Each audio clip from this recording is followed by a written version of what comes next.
And we are live. This is Dark Journalist. What a fantastic crowd we have out there in the ideas room tonight. And of course, tonight I'm joined by the lovely Olivia. Hi, everybody.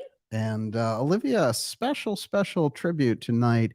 5 years, the 5th anniversary show of the X series. Doesn't feel like 5 Can you years. even believe it? I can't. Unbelievable. And we do it under a historic cloud of the New York Manhattan District Attorney issuing a arrest warrant for an indictment against President Trump. It doesn't, the irony is not missed here, but these things and these weird power grabs, historic in nature, in their seediness, this too shall pass.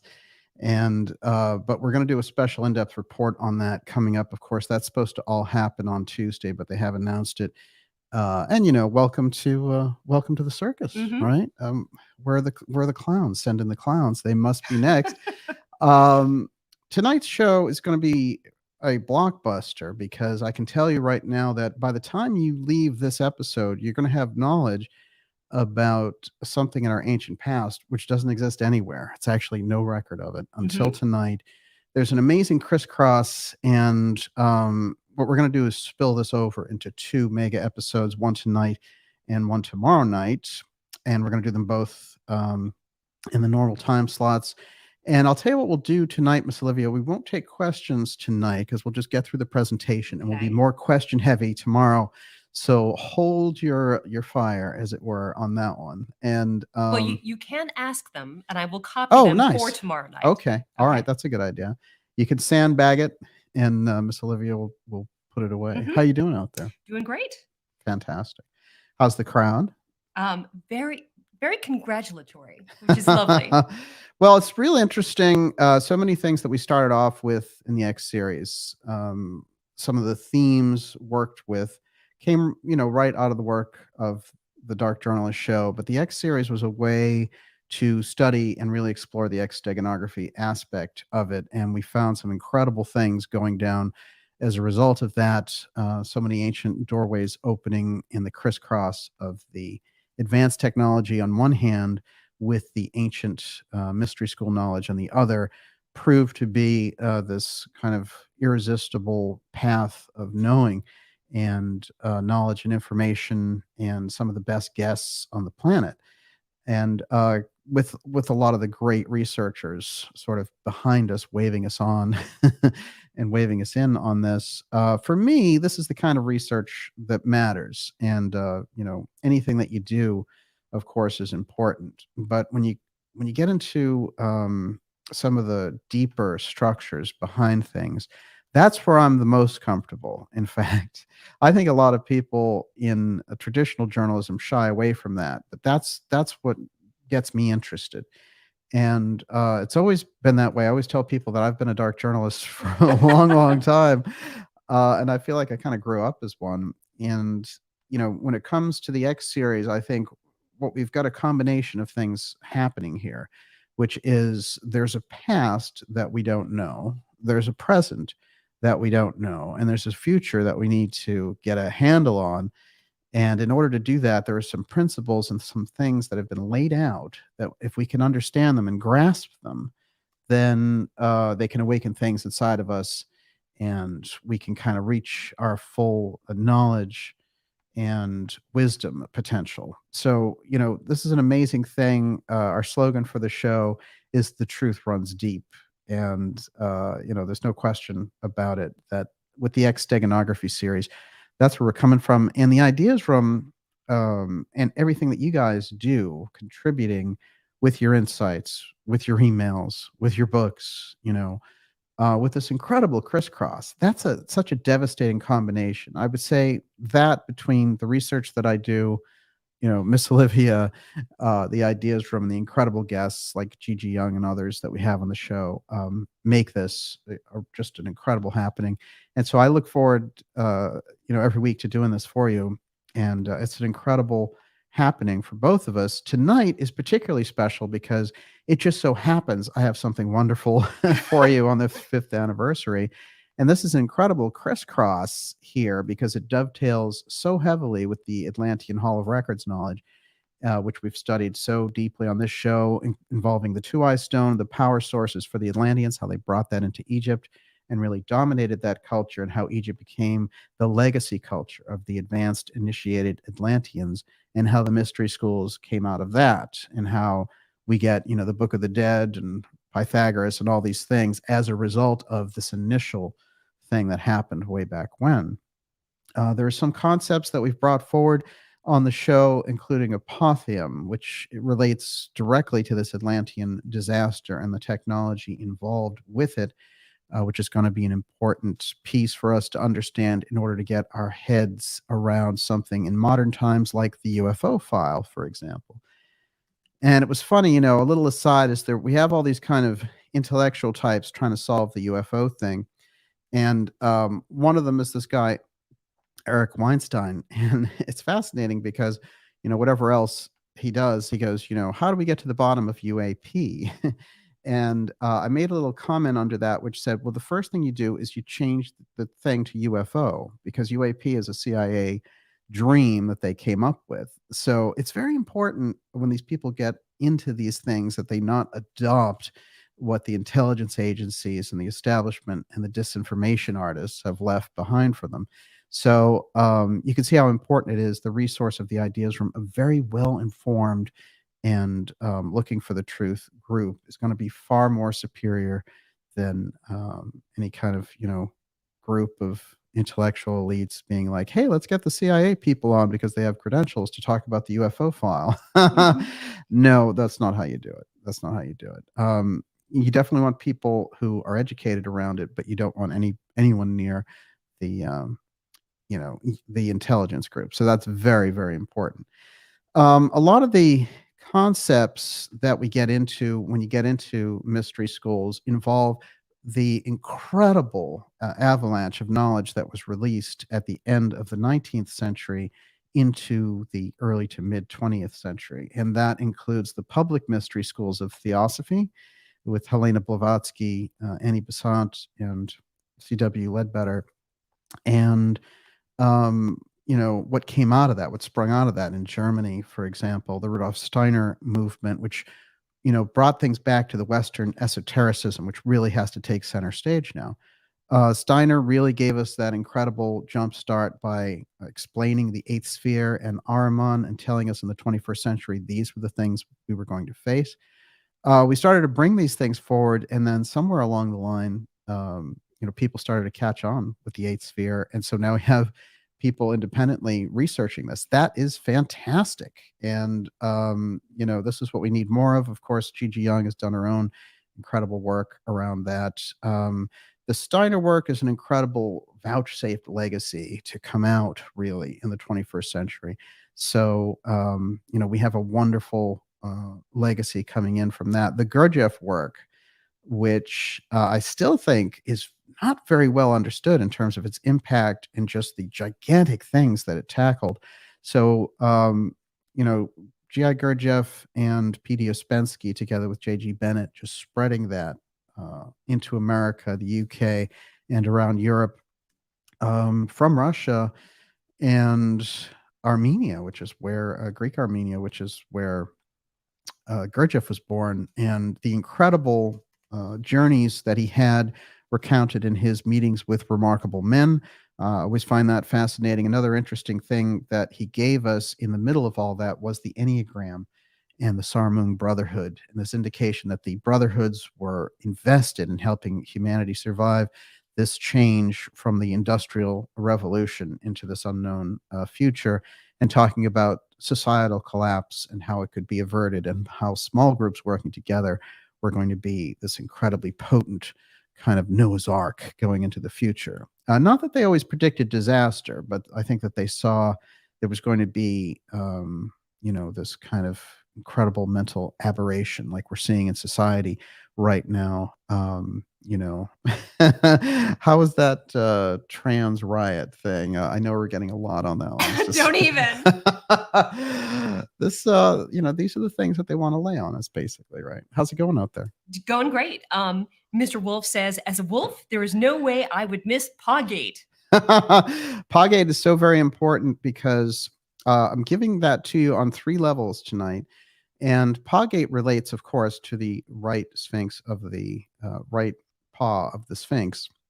And this is something that Edgar Cayce put on the record. He was the first one to put on the record that there was the Atlantean Hall of Records beneath the right paw. But what was interesting is if you really peer into those readings, there's a lot of erudite qualities to them. There's a complexity to it. And what you realize is that he's saying it's an entrance, and that actually the Hall of Records is between the Sphinx and the Nile, but that the entrance, which is also important, it was hidden there by the Atlanteans when they originally, formed dynastic Egypt very early on, before the records that we have.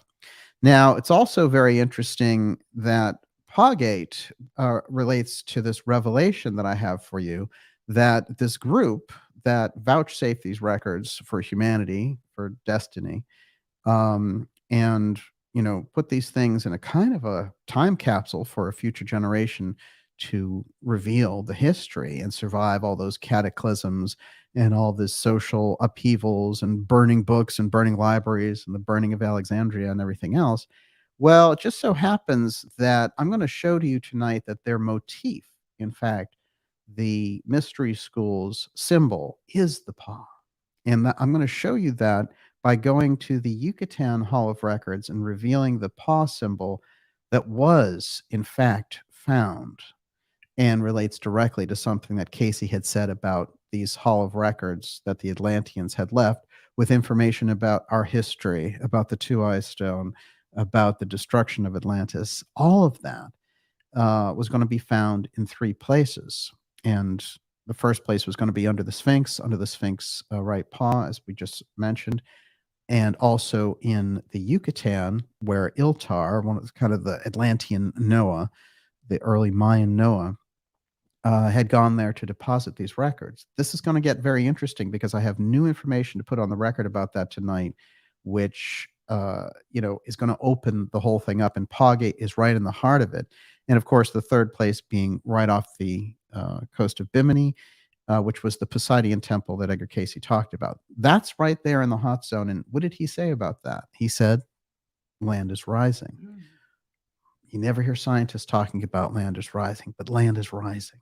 So they're leaving that one off the boards when they discover, when they mention climate change and all these types of things. That's not mentioned somehow. They leave that one out.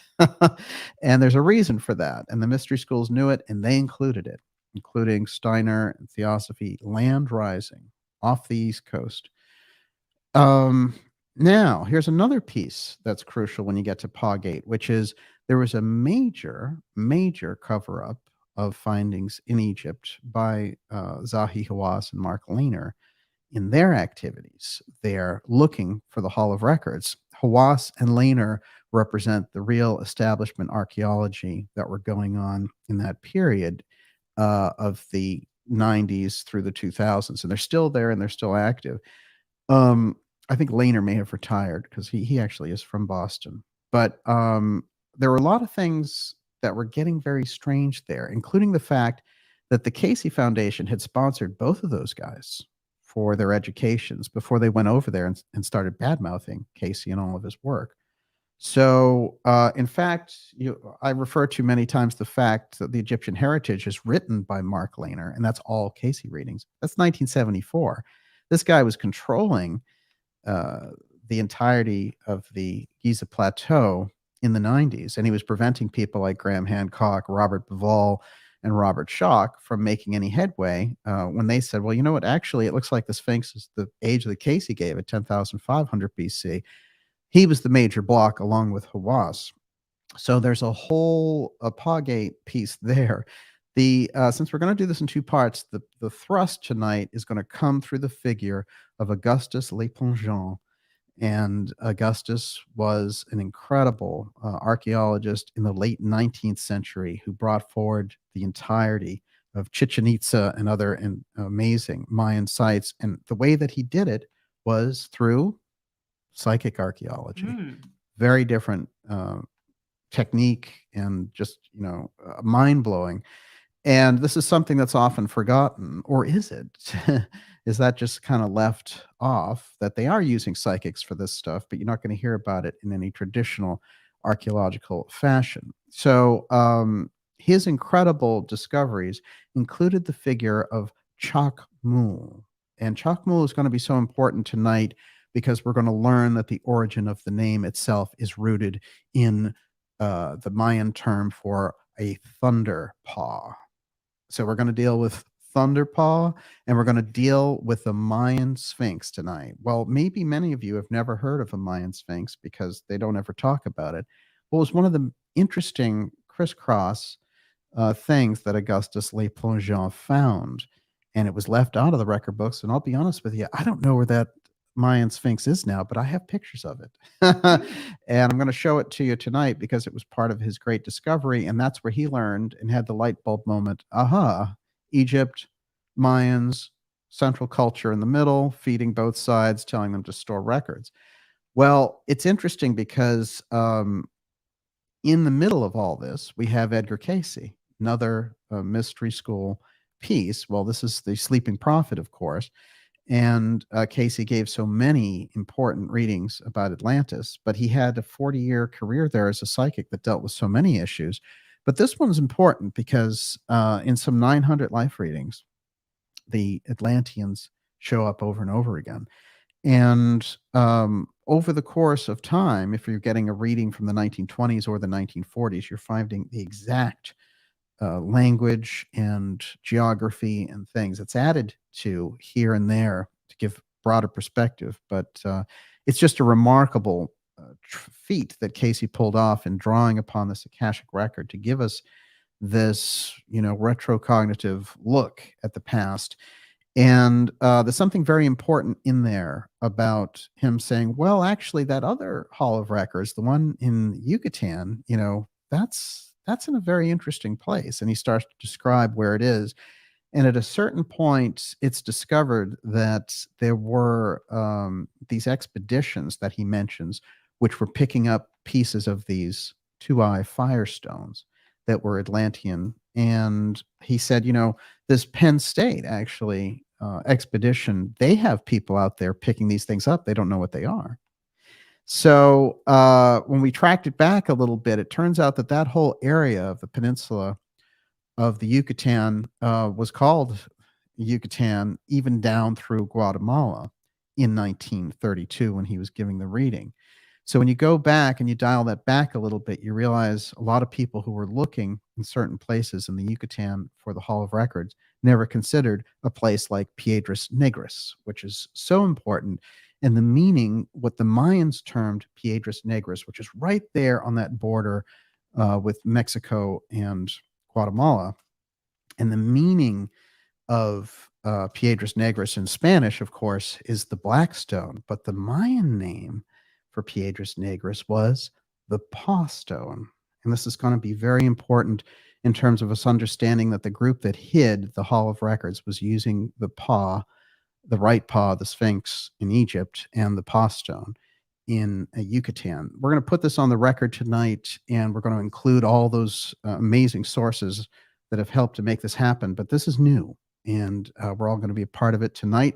It's great to have everyone here. This is, of course, X Series episode 147, the 5th anniversary episode, and it is PawGate, the Atlantean Hall of Records revealed, and it's going to be over 2 nights. This is part 1. And tomorrow we're taking your questions on it as well. So, but before I jump into all of it, why don't you give me the temperature? I'm not dead yet. Wants to know the spelling for Augustus Le Plongeon. Yeah. Le Plongeon is an interesting character. His last name is spelled Plongeon.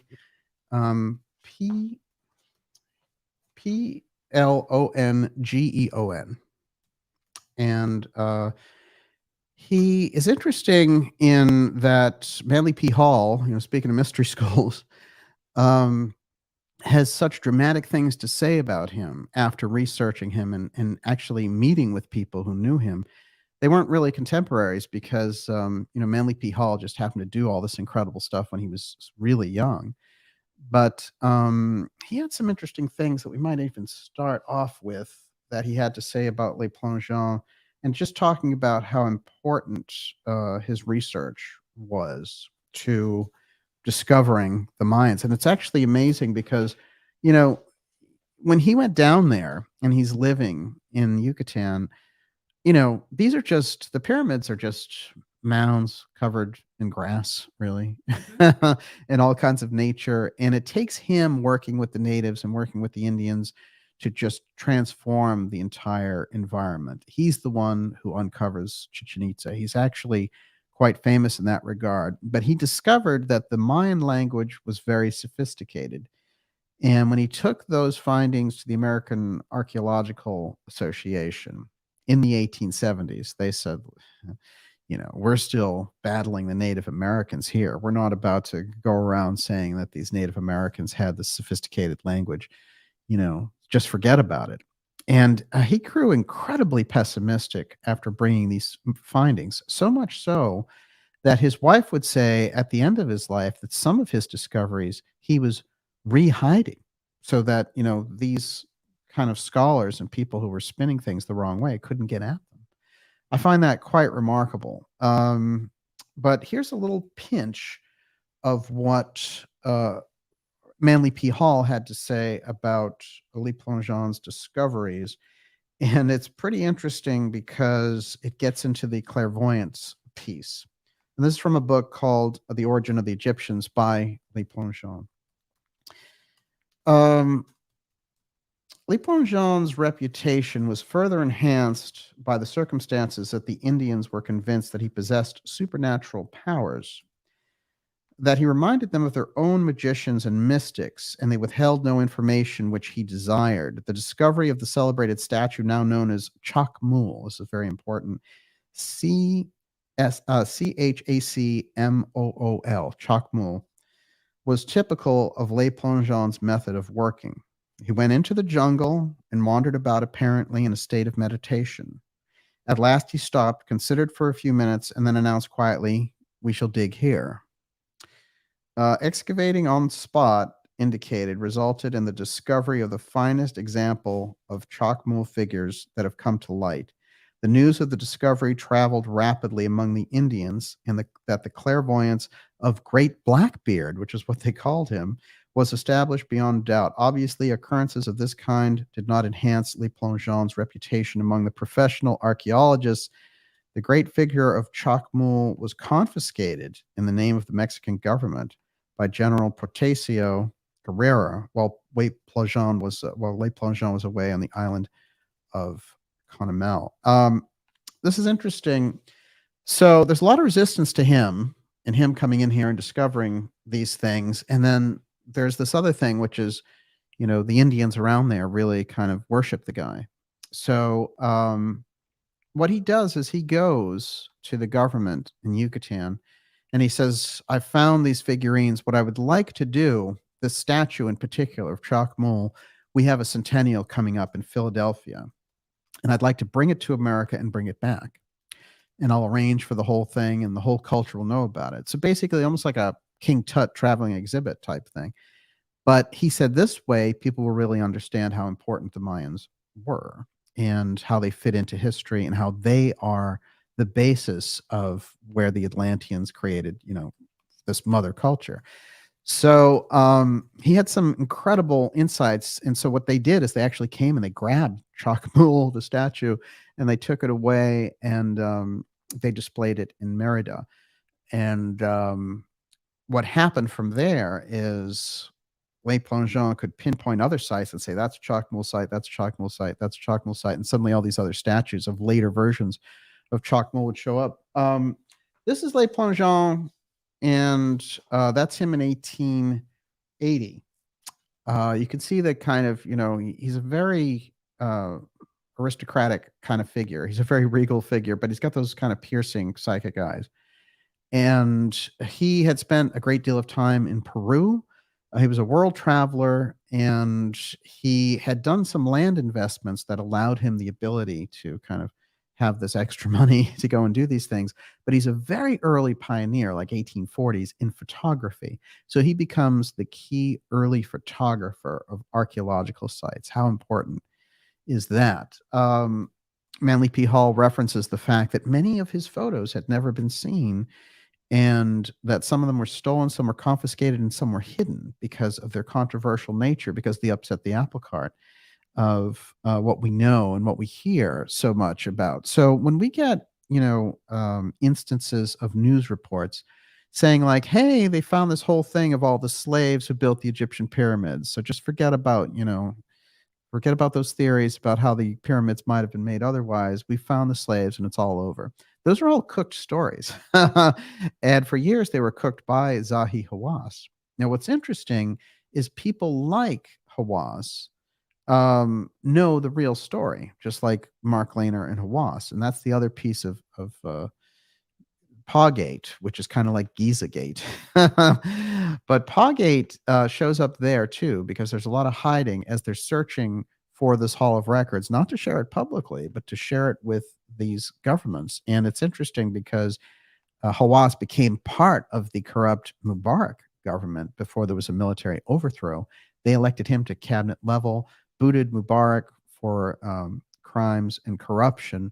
And then there were cases against Hawass for bribery and all kinds of stuff. Somehow he slithered back in, and National Geographic is trying to promote this guy again.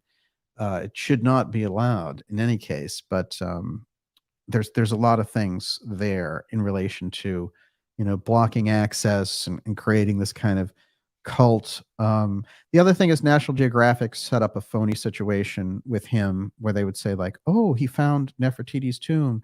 And they'd be like, he's studying the DNA. And none of those shows, they did all these shows for years. None of that stuff was ever true. They never found Nefertiti.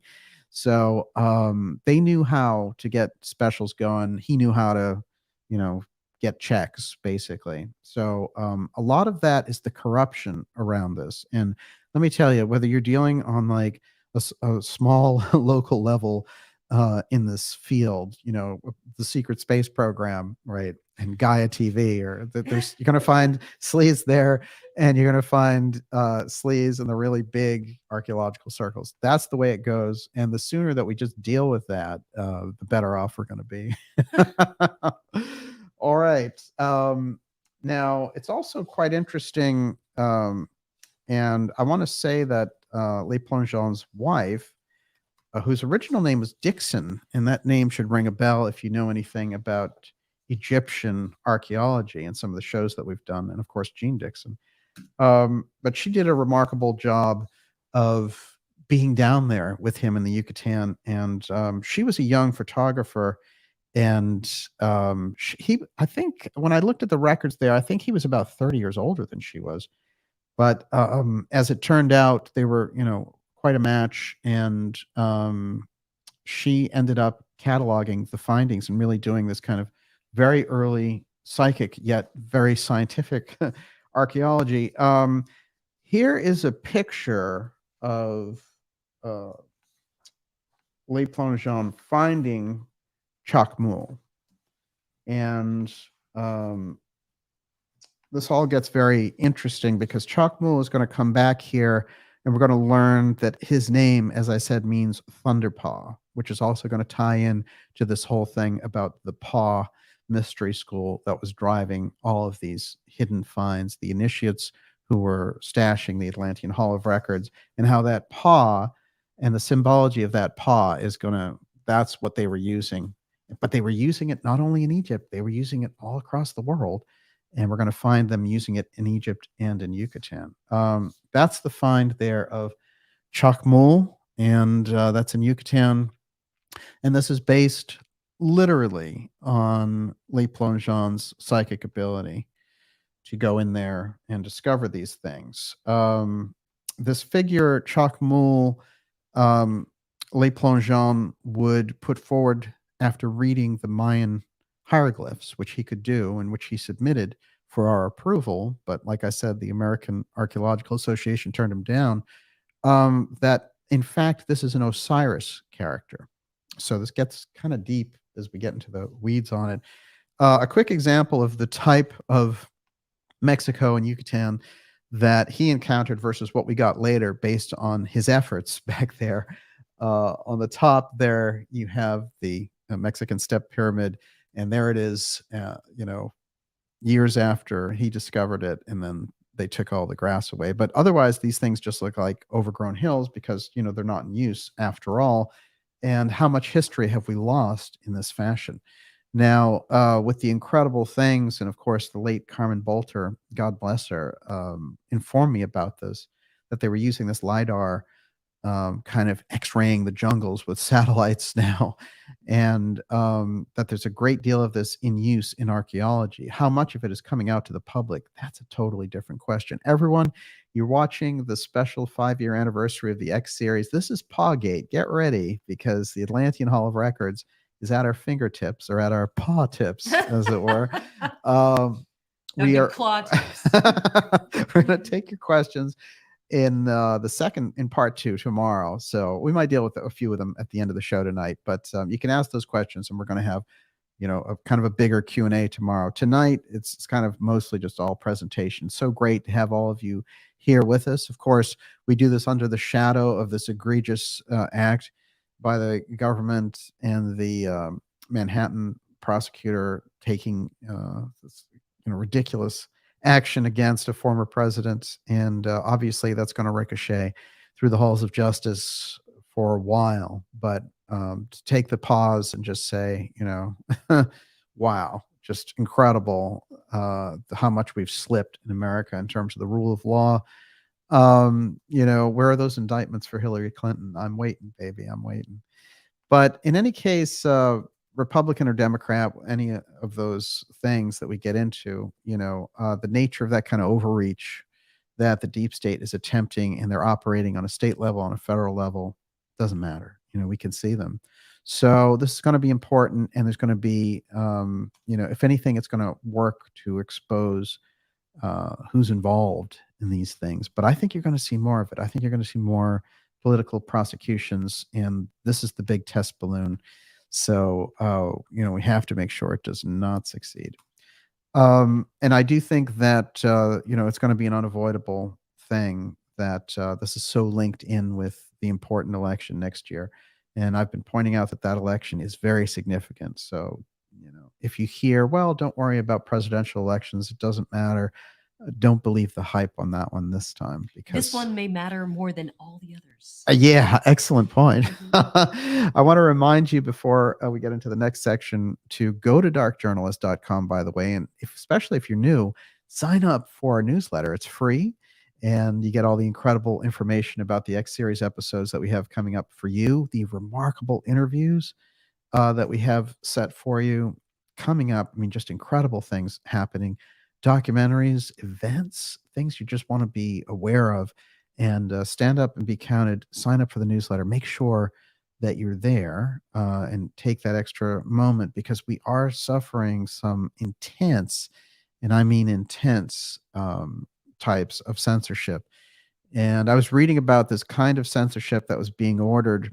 All these things are coming out, and they would say, reduce the traffic and the availability of these types of videos by 70%. And I just think to myself, well, that's about right. That's the umbrella wing that I think they put us under. So the easiest way to get around those types of things is by the newsletter, because then you get the information directly, and we're able to share that with you, which I think is crucial in this environment, especially. What do you got over there?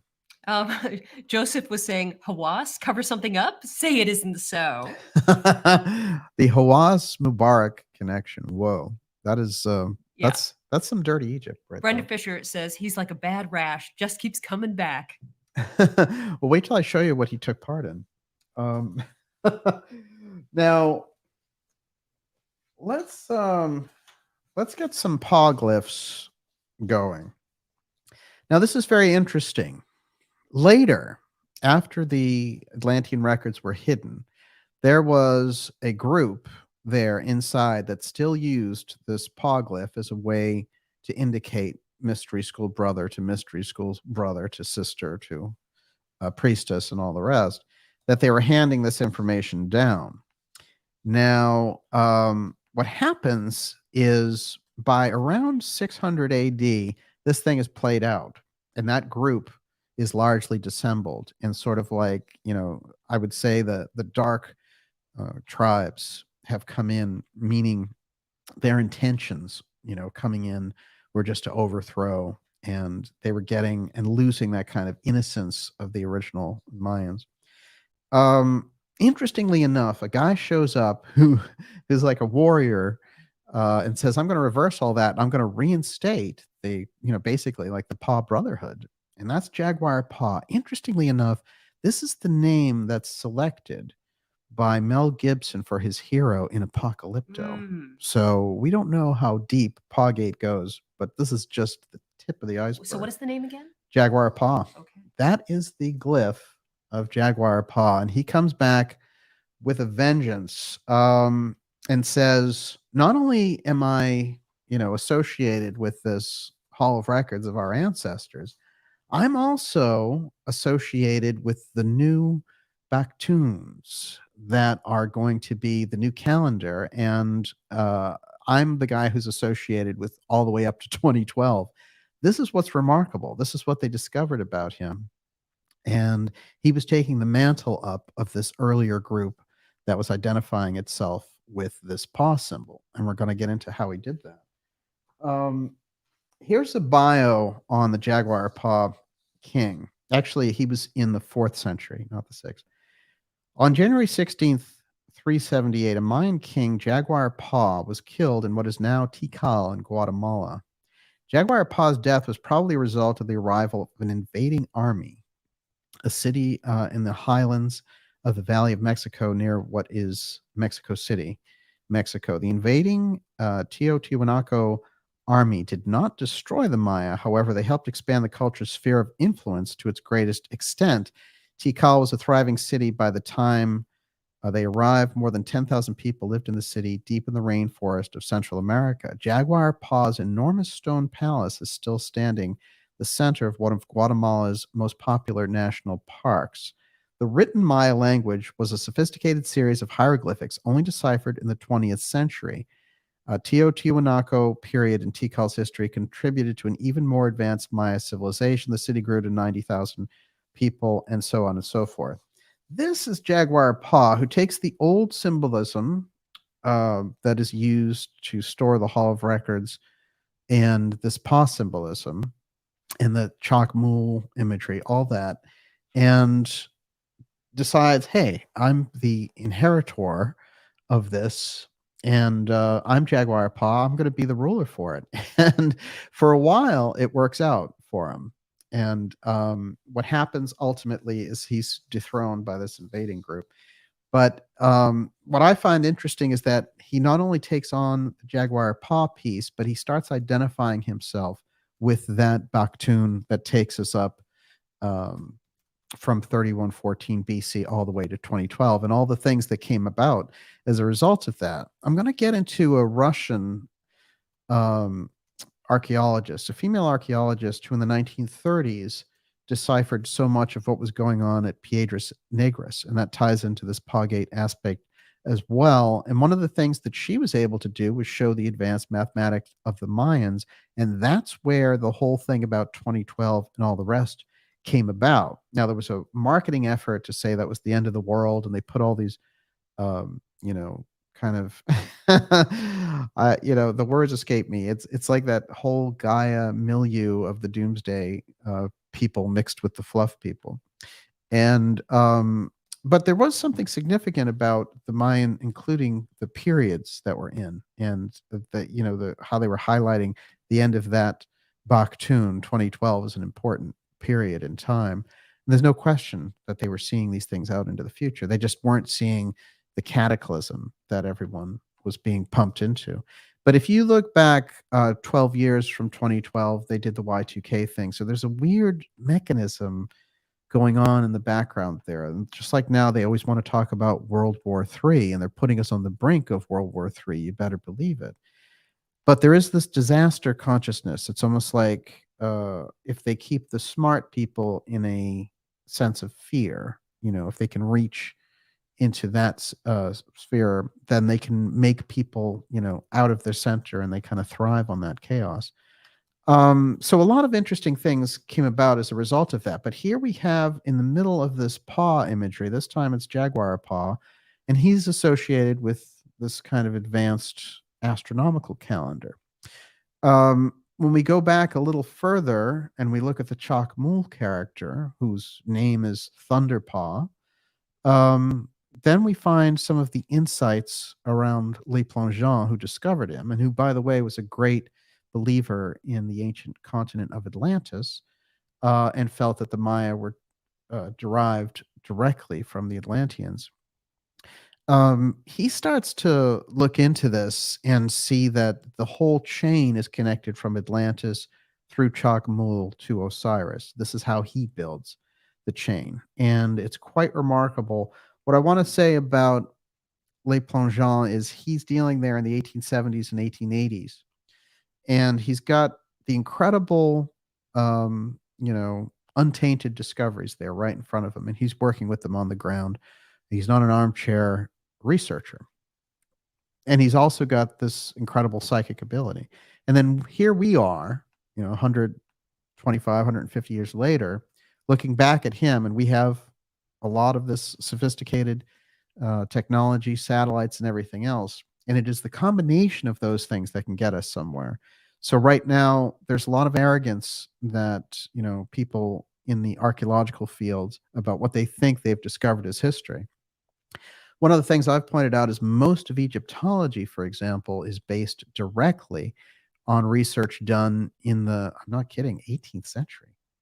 So, we've moved way, way beyond that. And so the fact that they're hanging on to those dates and hanging on to that whole understanding means they've built something that, although it's establishment, and they say, well, we believe in science and archaeology and all the rest of it, it's actually very unscientific, because the way that they arrived at it was through pretty primitive means. And we have much more sophisticated means, including the things that Dr. Bolter had told me about, that they could do that kind of, oversight and x-rays from satellites of ancient sites and figure out exactly what was going on. So they're looking at this thing, and they're feeding the public one thing, but on their side, they're looking for something.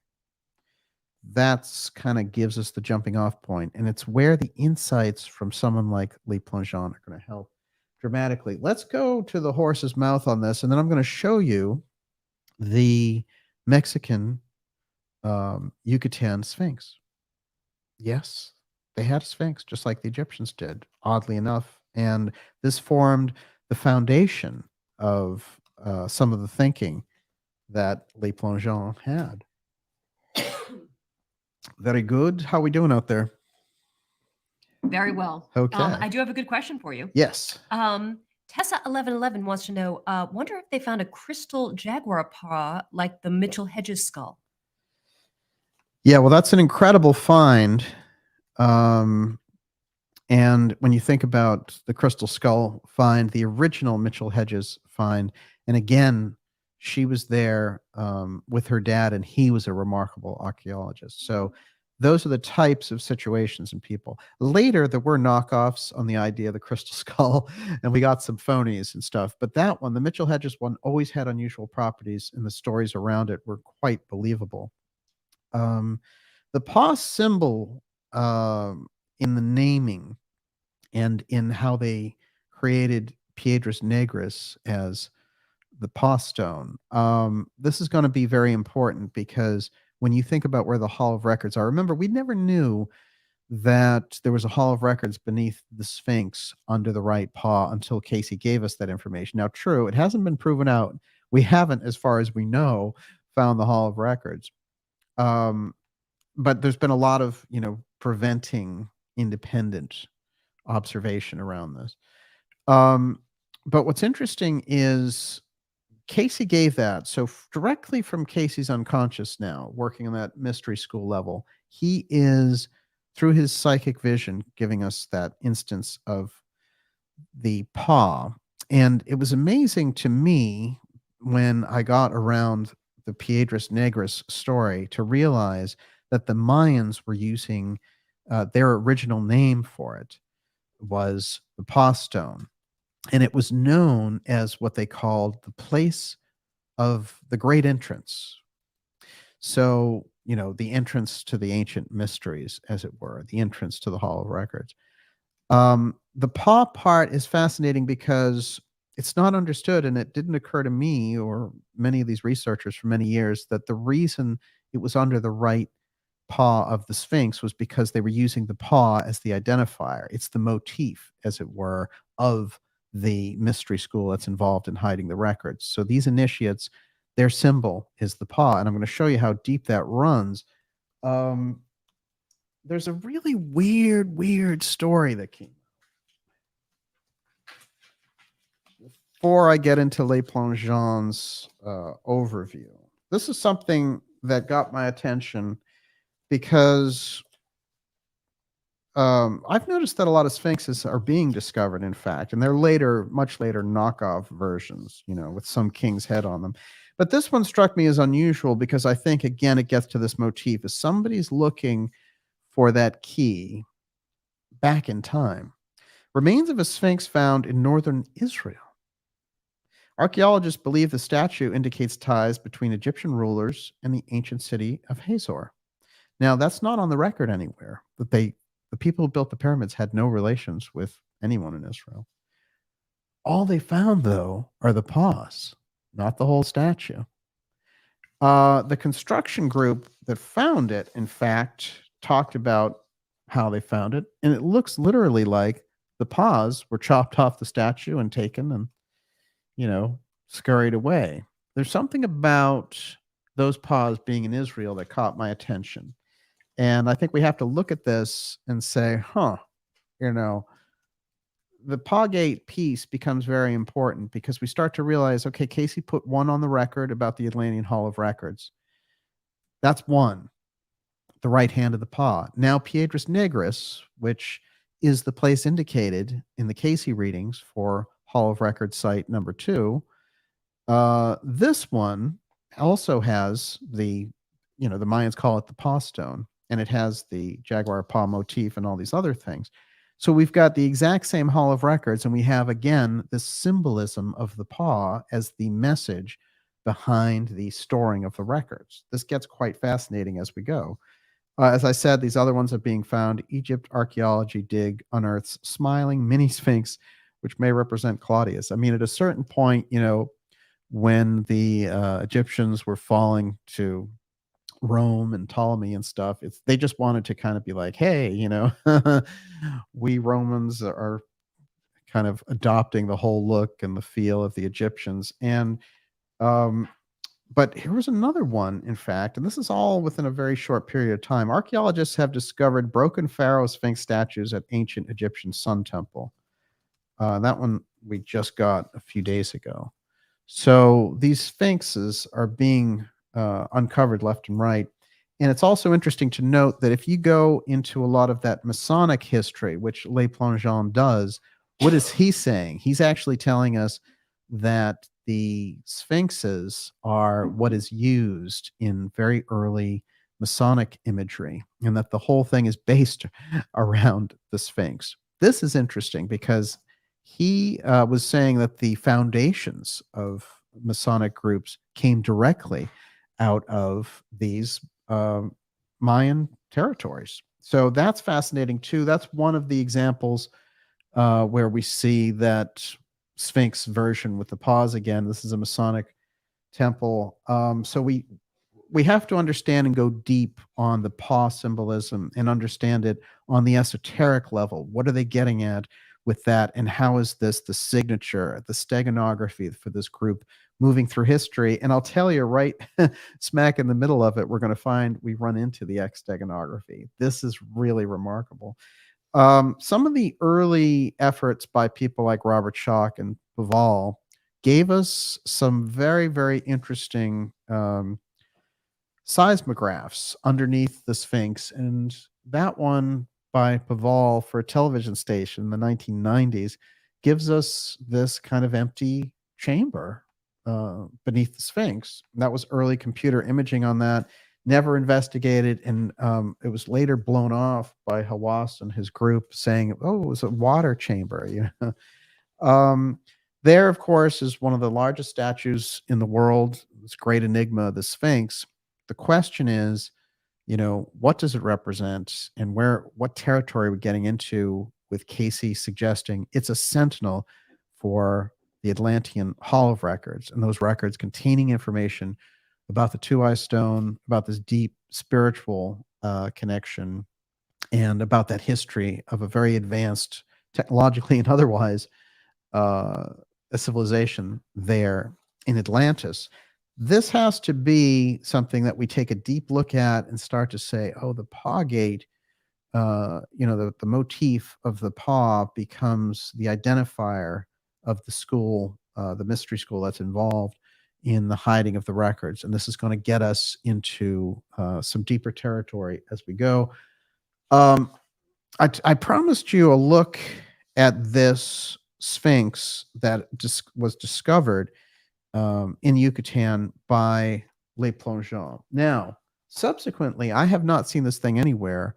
I don't see any traces of mention of it anywhere, but it's in his work, and he found it and he identified the building that it was associated with, etc. I don't know what the Mexican authorities have done with it, but I'm very curious about it because we know the Egyptian Sphinx was related directly to the Hall of Records. Again, I think we have this PawGate imagery. Now, this is early photography from the 1880s that Le Plongeon, in his discovery of Chacmool and the whole site, on the top of the site, he finds a Sphinx. And this is the Sphinx there, but the body is that of a jaguar, and the head is that of a man. So here we have this is even a closer view of Le Plongeon's find.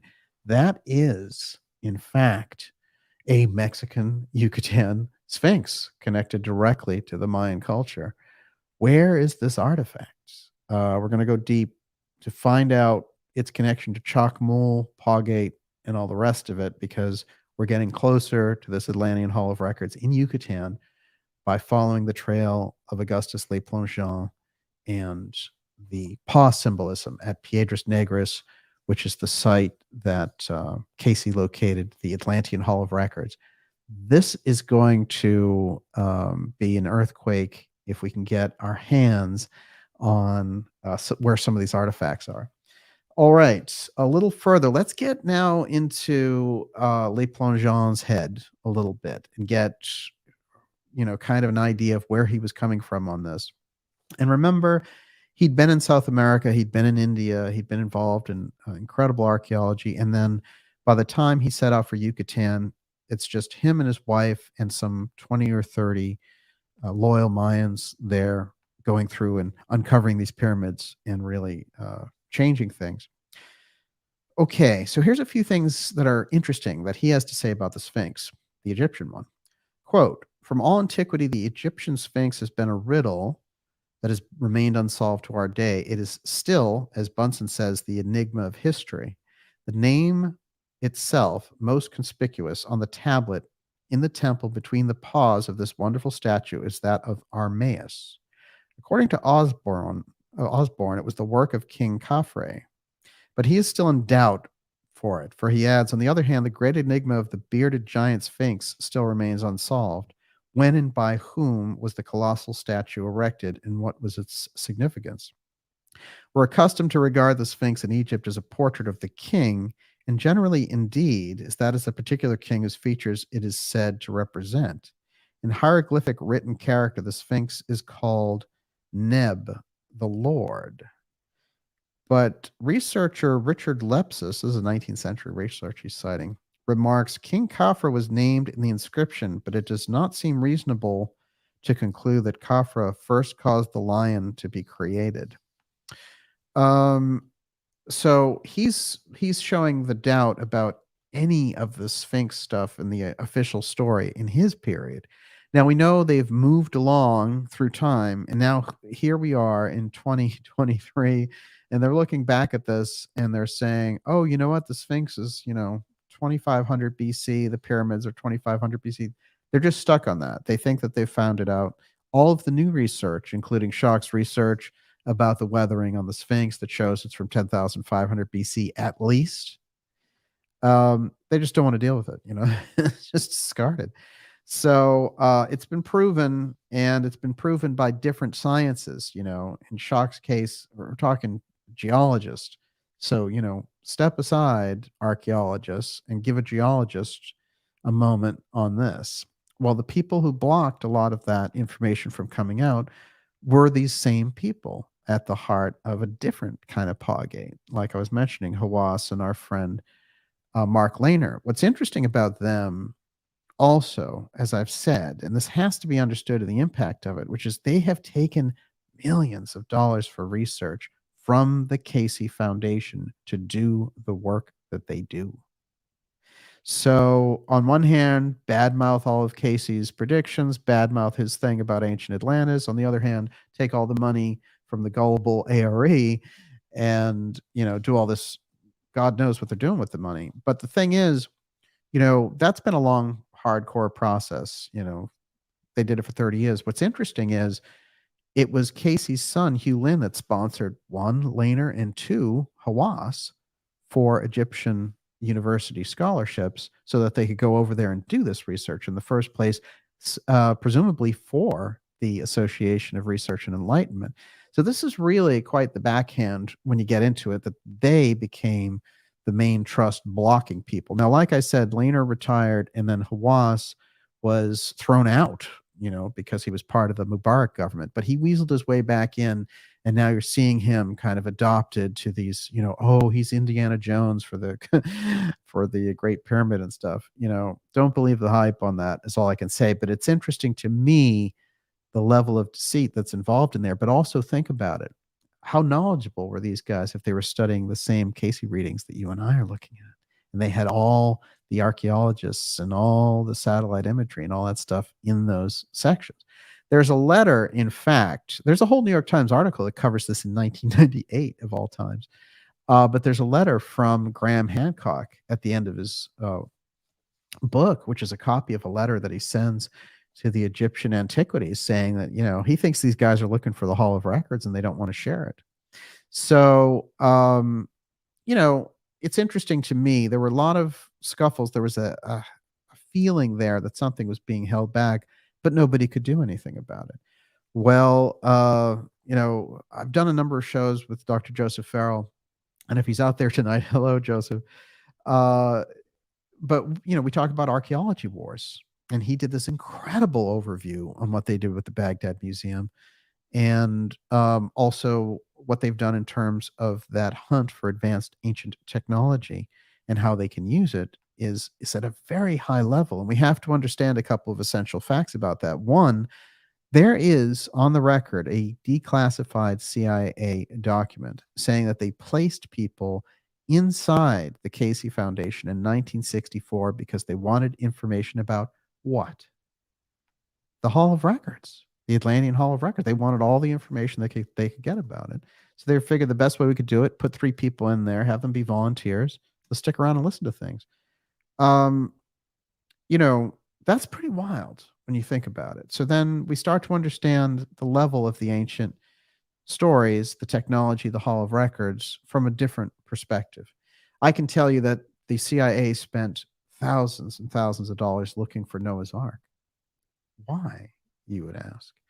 Because they understand the significance of those sacred relics. And if you go further back into, the Nazi kind of going all around the globe looking for these sacred items, and, the sphere that pierced Jesus and things of this nature, the spear of destiny, these objects take on a totally different understanding when you take them esoterically, as opposed to just be like, hey, I guess these people wanted some cool things in their collection. No, they actually represent power to these groups who know how to use them. And so when you get around the Hall of Records, probably the ultimate. My guess would be the TUAOI stone with the Hall of Records is probably the ultimate item that they're looking for. Okay, a little bit further in, we get a little more of Le Plongeon's ideas about the Sphinx, which I think are important. And like I said, we're taking your questions tomorrow. You can ask them today, and Miss Olivia still put those together. How you doing out there? Good. I'm trying not to cough. Nicely done. So he's quoting another researcher in this period, and he says, Henry Bruch tells us the Sphinx is called in the text Hu, H-U. a word which designates a man-headed lion, while the real name of the god represented by the Sphinx was Hormaku, that is to say, Horus on the horizon. It was also called Kepra, Horus in his resting place on the horizon where the sun goes to rest. Herodotus says that Horus was the last of the gods who governed the Egyptians before the reign of Menes, the first of their terrestrial kings. He came into the world soon after the death of his father, being the youngest son of Isis and Osiris. He stood forth as his avenger, combating Set and defending his mother against him. What happens is Le Plongeon does a huge crisscross with the story of Isis, Osiris, and Horus, and then he realizes that the Chacmool Queen Mu story that he discovers in the Mayan hieroglyphs is the same story.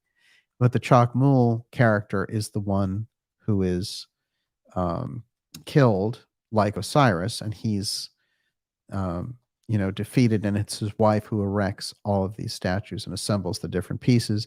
And then they take their son, who is the equivalent of Horus, and he's the one who represents hope for the future. Now, it's interesting because in the Mayan texts that Le Plongeon found about Queen Mu, she goes over the seas. So she's leaving Yucatan and she's going across the sea. And his conclusion is she goes across the sea, and that's where the whole Isis myth comes from, because it's first born there in the Mayan territory. Now, his version of the Mayan is further back than history's version. And here's, just like Cayce's version of the Egyptians is 10,500 BC. So it gets very interesting because you look at, King Khufu and the Great Pyramids and all the rest of it, and that's supposed to be 2,500 BC. Again, Cayce's like, no, 10,500 BC. And he has something else he wants to add.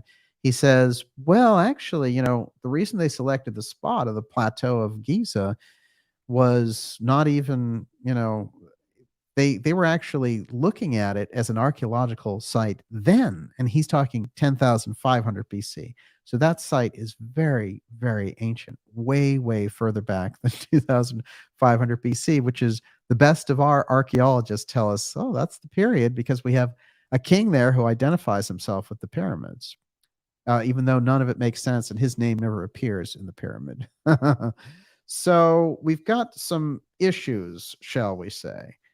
Now, one of the other crisscrosses that he mentions is what I just showed you about this Sphinx.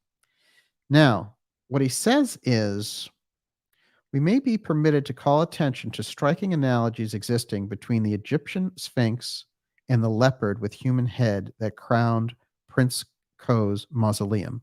That's the Yucatan Sphinx I just showed you.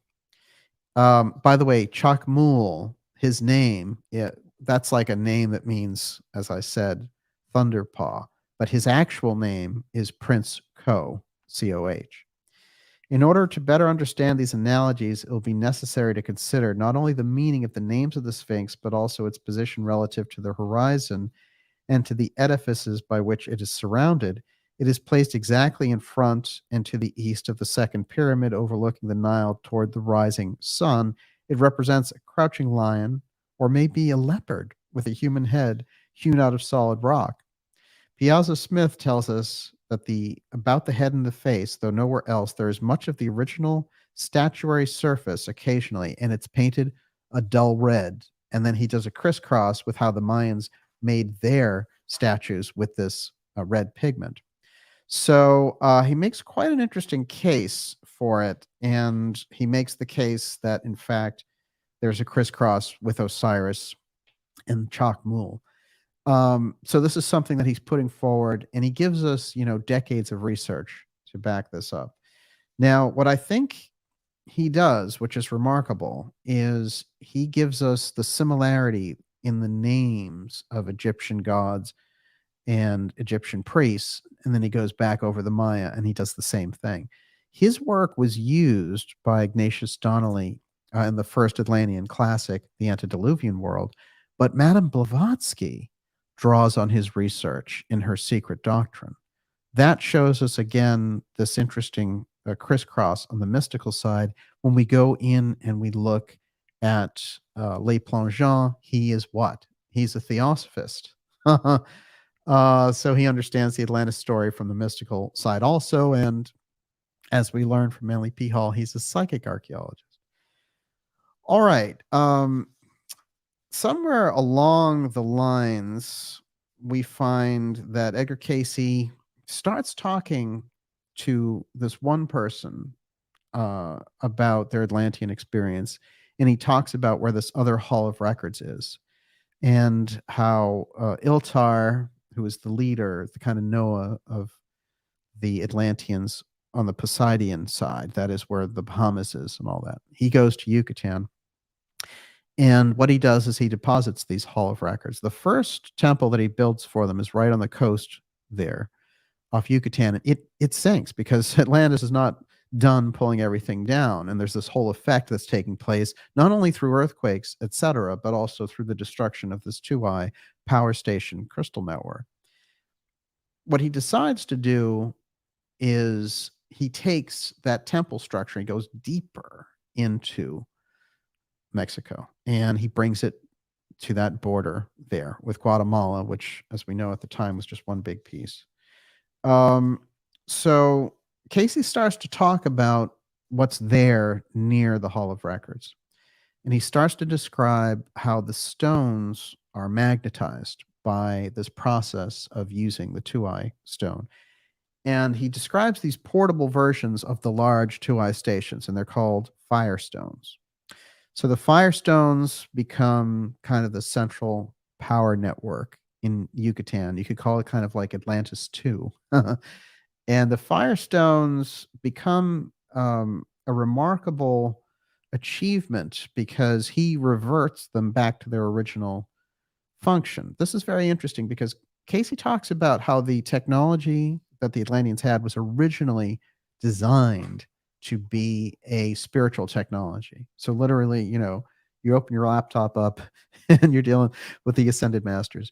So the technology is directly tied to your spiritual advancement. And the way he describes it is they prime themselves and they create these priestesses to interact with the TUAOI stone. And then they have contact with what he calls the outer spheres or the saintly realm. So they're interacting directly with these higher spiritual beings through the technology. This is the Amelius group and all of the kind of spiritual angle that they're coming from, the kind of one God approach. And, they call them the children of the law of one. The other group discovers you can use that technology to, blast a hole in a neighboring island. And this is how the technology gets developed in two divergent directions. The war that takes place in Cayce's kind of history of that whole period is between the Belial group and the Amelius group. And what happens is they literally face off against each other using psychic abilities and the advanced technology that the Atlanteans had. And it is that battle where the Belial group sets their death rays too high that pulls everything down. That's the story of the destruction of Atlantis, the three destructions, as it were. But Cayce has that final destruction happening in 10,500 BC as a direct battle between the Belial group and the Amelius group. That clash of technology and the destruction, the major destruction took place right where in that area that I call the hot zone there between Cuba, Florida, Bimini, and the Yucatan Peninsula down there into the Caribbean. So, you've got that whole section, and overlapping that is what is known as the Bermuda Triangle. So a lot of the magnetic upset of the area, et cetera, may be the lasting result of the disruptions of this original battle. That has to be kept in mind. Everyone, you're watching the Dark Journalist 5-year anniversary show. It's fantastic to have so many of you here with us. We are laying out PawGate, which is new information builded on the structure of all this incredible Atlantean Hall of Records information. We are going to take your questions on some of this. We're going to do that tomorrow night because we have a lot to get to tonight. Miss Olivia, before I go any further, how you doing? Good. Scarlet Fire says, is the Hall of Records a physical thing or an energy gate of sorts? Well, I think just like something like the pyramid, it's both. So, on one level, it exists physically. You can touch it, it's a place. But what it represents, and because of the sacred architecture involved and what it can draw in, it exists in this kind of ethereal zone as well. So, uh, for the purposes of what we're talking about something that, would be like a shrine, would be like a pyramid, um, to hold the information of the culture. Now, they have incredible abilities in that period. For example, they're building pyramids through sound and things of this nature. They're using their thoughts, their collective thoughts, to overcome nature. So that's something that we don't have a lot of now, but we have a great reliance on what we can do physically with the technology. So, I would say that the Atlanteans are caught somewhere between the ethereal and the physical on this. They did have physical bodies and they were operating physical ships, but they have much more of an ethereal life. And I think Cayce put it best, in fact, when he said that the individual in the period of Rata, which is 10,500 BC, is very different from the individual of today. For example, he says they were aware of things taking place above them 10 miles. So that's pretty in tune with nature. And it's a faculty that a lot of us don't have. Once in a while, you get someone who's really well attuned to nature, but whoa. So Cayce gives us a lot of clues there that the actual people, the beings themselves, aren't so. This is a very, the period that we're in is a lot more dense. So that's a good thing for us to keep in mind. But the actual records, nonetheless, are physical for sure. I'll make no mistake about it. Okay. What about Cayce and those two-eye stones? And how does all this relate to what we're talking about? Edgar Cayce gave those readings, as I said, consistently over a course of 3 decades. And what he was trying to tell us about the Atlanteans, I think, is unique. And I don't think, even with the incredible mystery school knowledge that has come down, I don't think anyone has ever touched just how deep Cayce's version of Atlantis goes. So he was kind of like the ultimate in that regard. What we can say about Cayce is he was the sleeping prophet. He had a demonstrated lifetime of being able to medically diagnose people at a distance. And there are books written about him, affidavits, witnesses, family members. I mean, it's so much.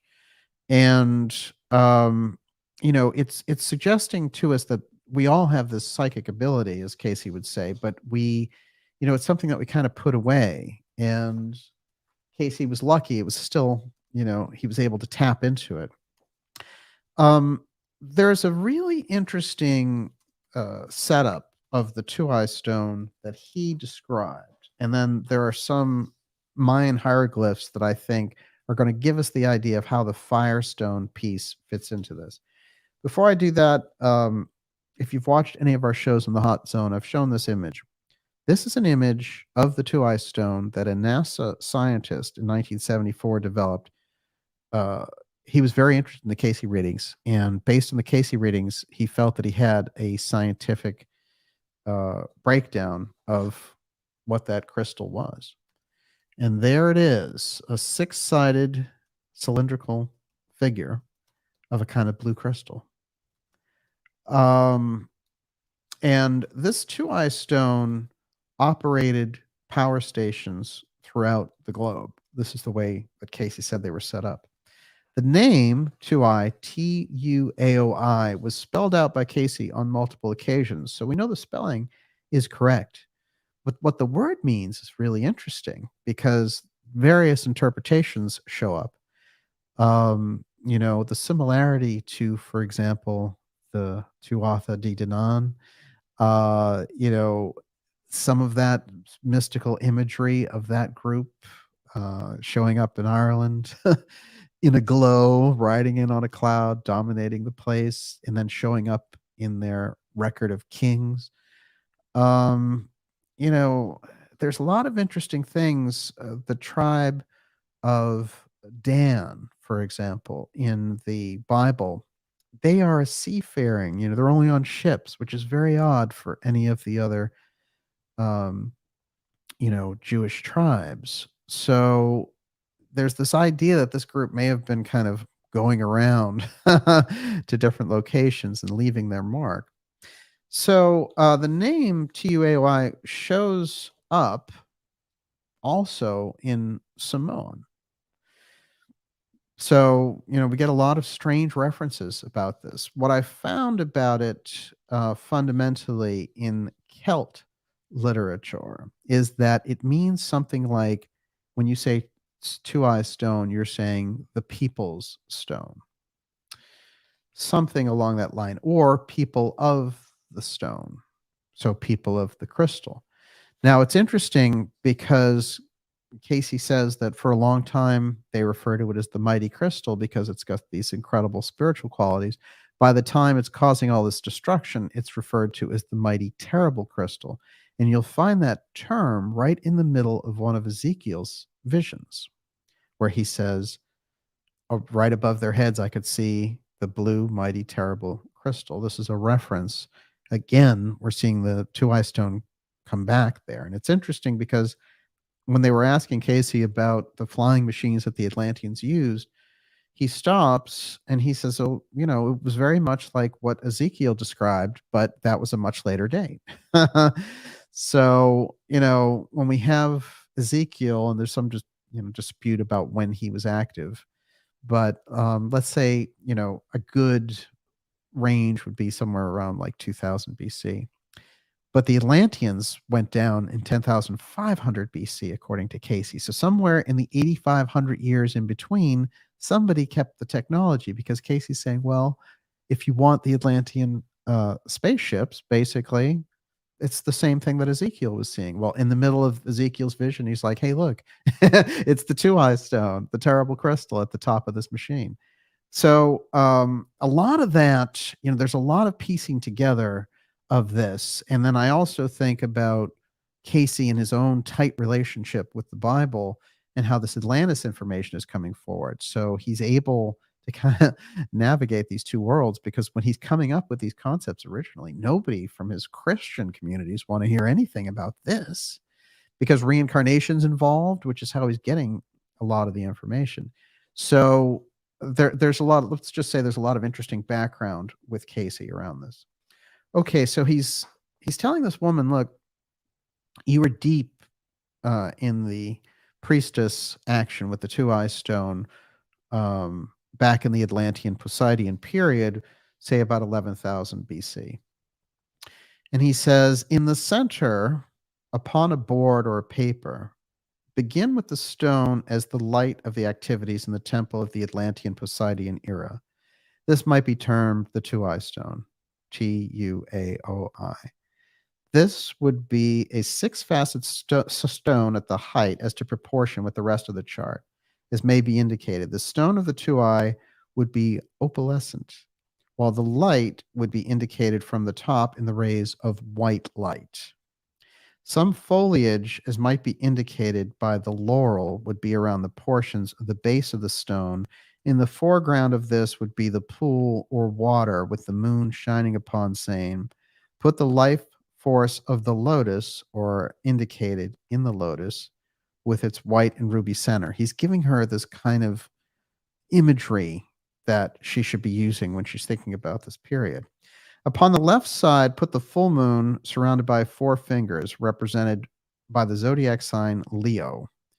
The moon would be a silvery gray. As to whether this would be radiations or not would depend on the choice of the artist according to the concept of the relationship.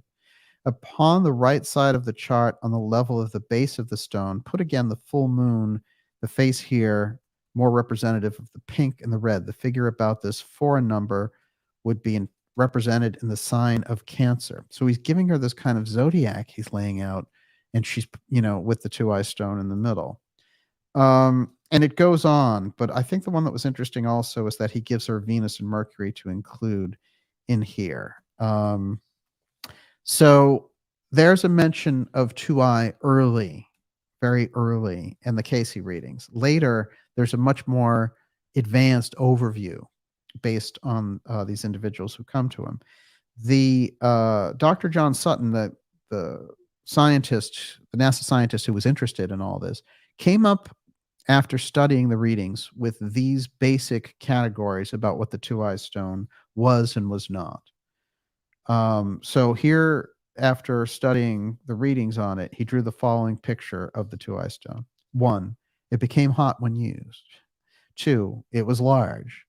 3, it received its energy from the sun and from elements that are and are not found in the Earth's atmosphere. 4, it consisted of prisms or a glass. 5, it employed induction methods. 6, it employed a kind of wave energy other than electromagnetic. 7, the energy could be emitted in a beam to which water and other matter is transparent. 8, the beam was invisible. Just like the wireless is invisible. Mhm. 9, the beam was transmitted enough power for the needs of a city. 10, it could be used to retard the aging process. This is interesting because there are regeneration stations where it's set to a point where it can regenerate human tissue.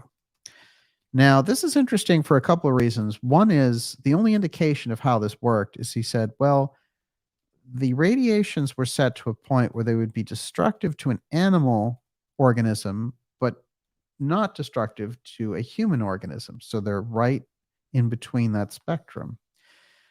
It could be used to retard the aging process. 11, it consisted of 2 separate pieces, a cylinder and a capstone. 12, the energy produced was concentrated between 2 pieces. 13, representations of it will be found in Yucatan. 14, the crystal was cylindrical, 6-sided, and was of hexagonal cross-section. Light waves were used.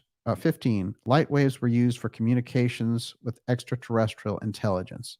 This is important because he talks here about them communicating with the outer spheres.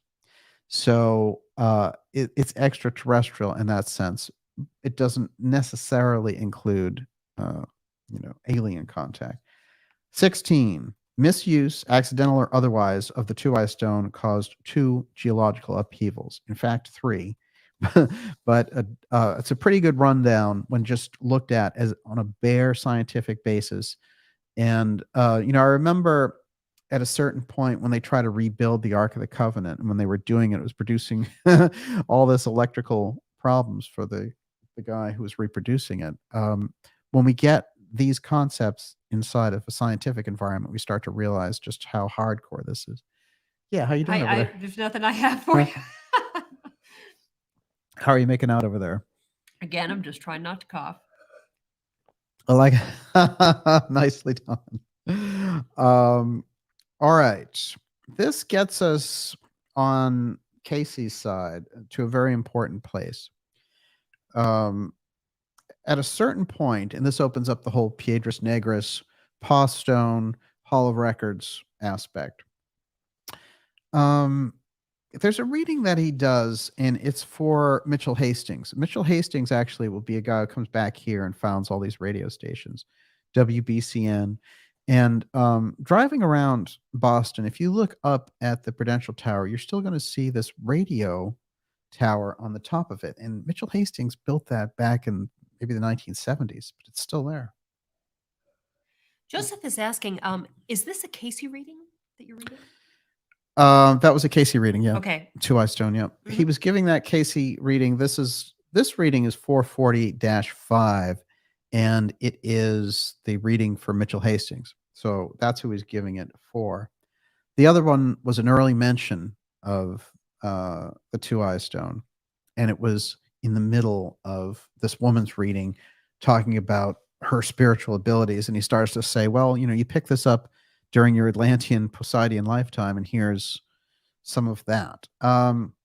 This one's a little bit different, and he talks about the discovery of the TUAOI stone in modern times. He talks about what it was and how this guy was involved with it then, and how he has to be especially cautious not to get hung up in, if he rediscovers the two-eye stone, because the last time he was involved with it, it led to destruction.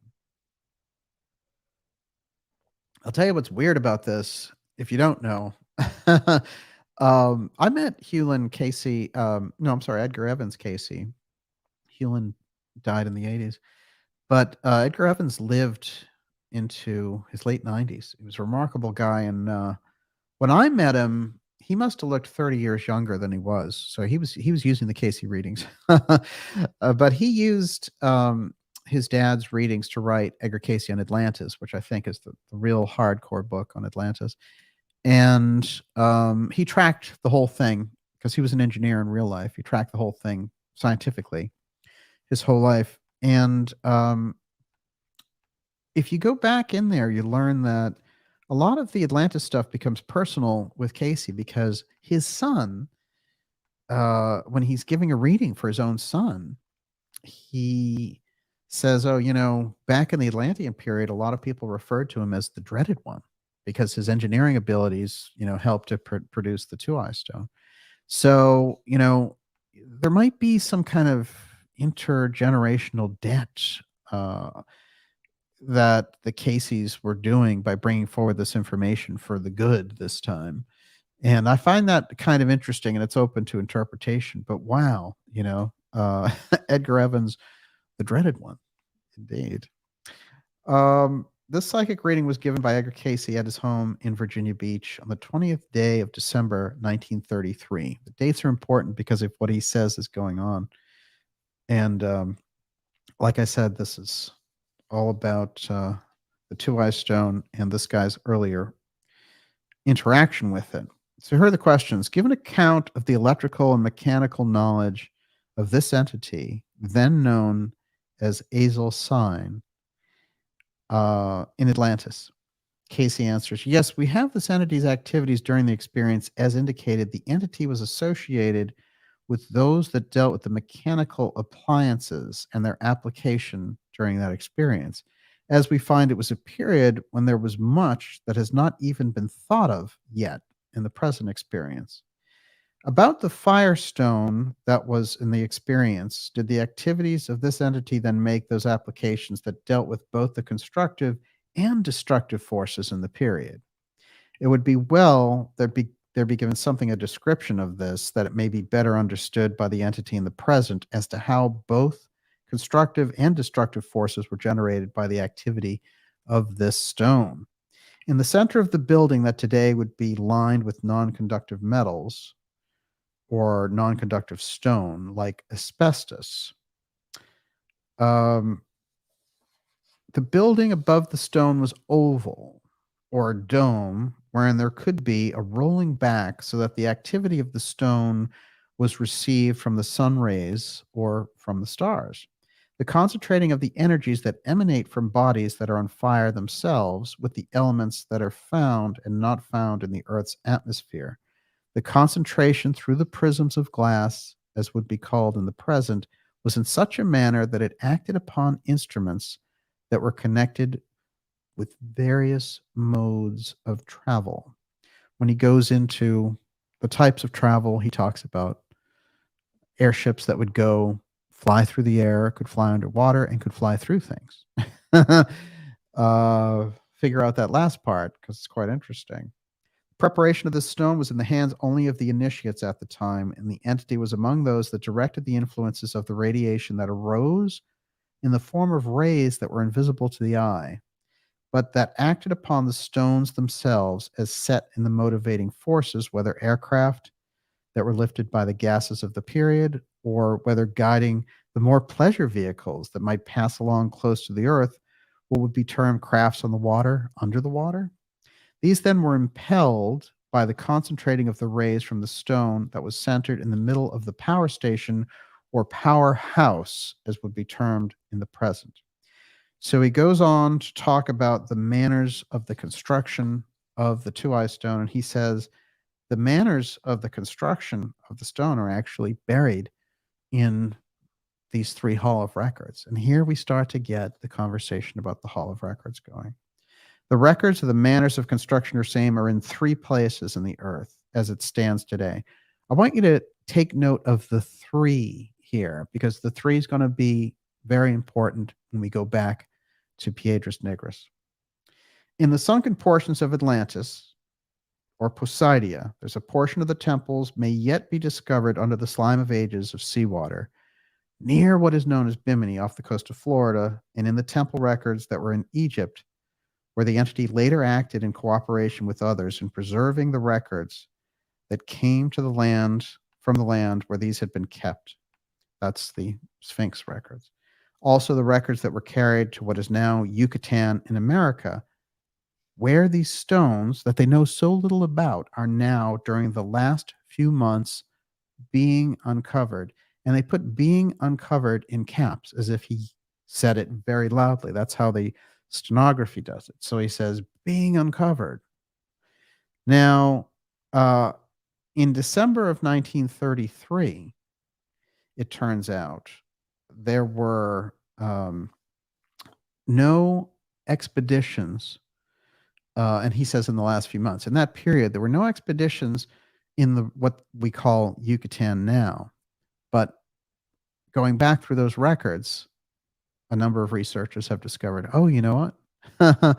It turns out Penn State Museum, where he said the ruins went to, they actually were working in Piedras Negras. And that was called, in fact, Yucatan in that period.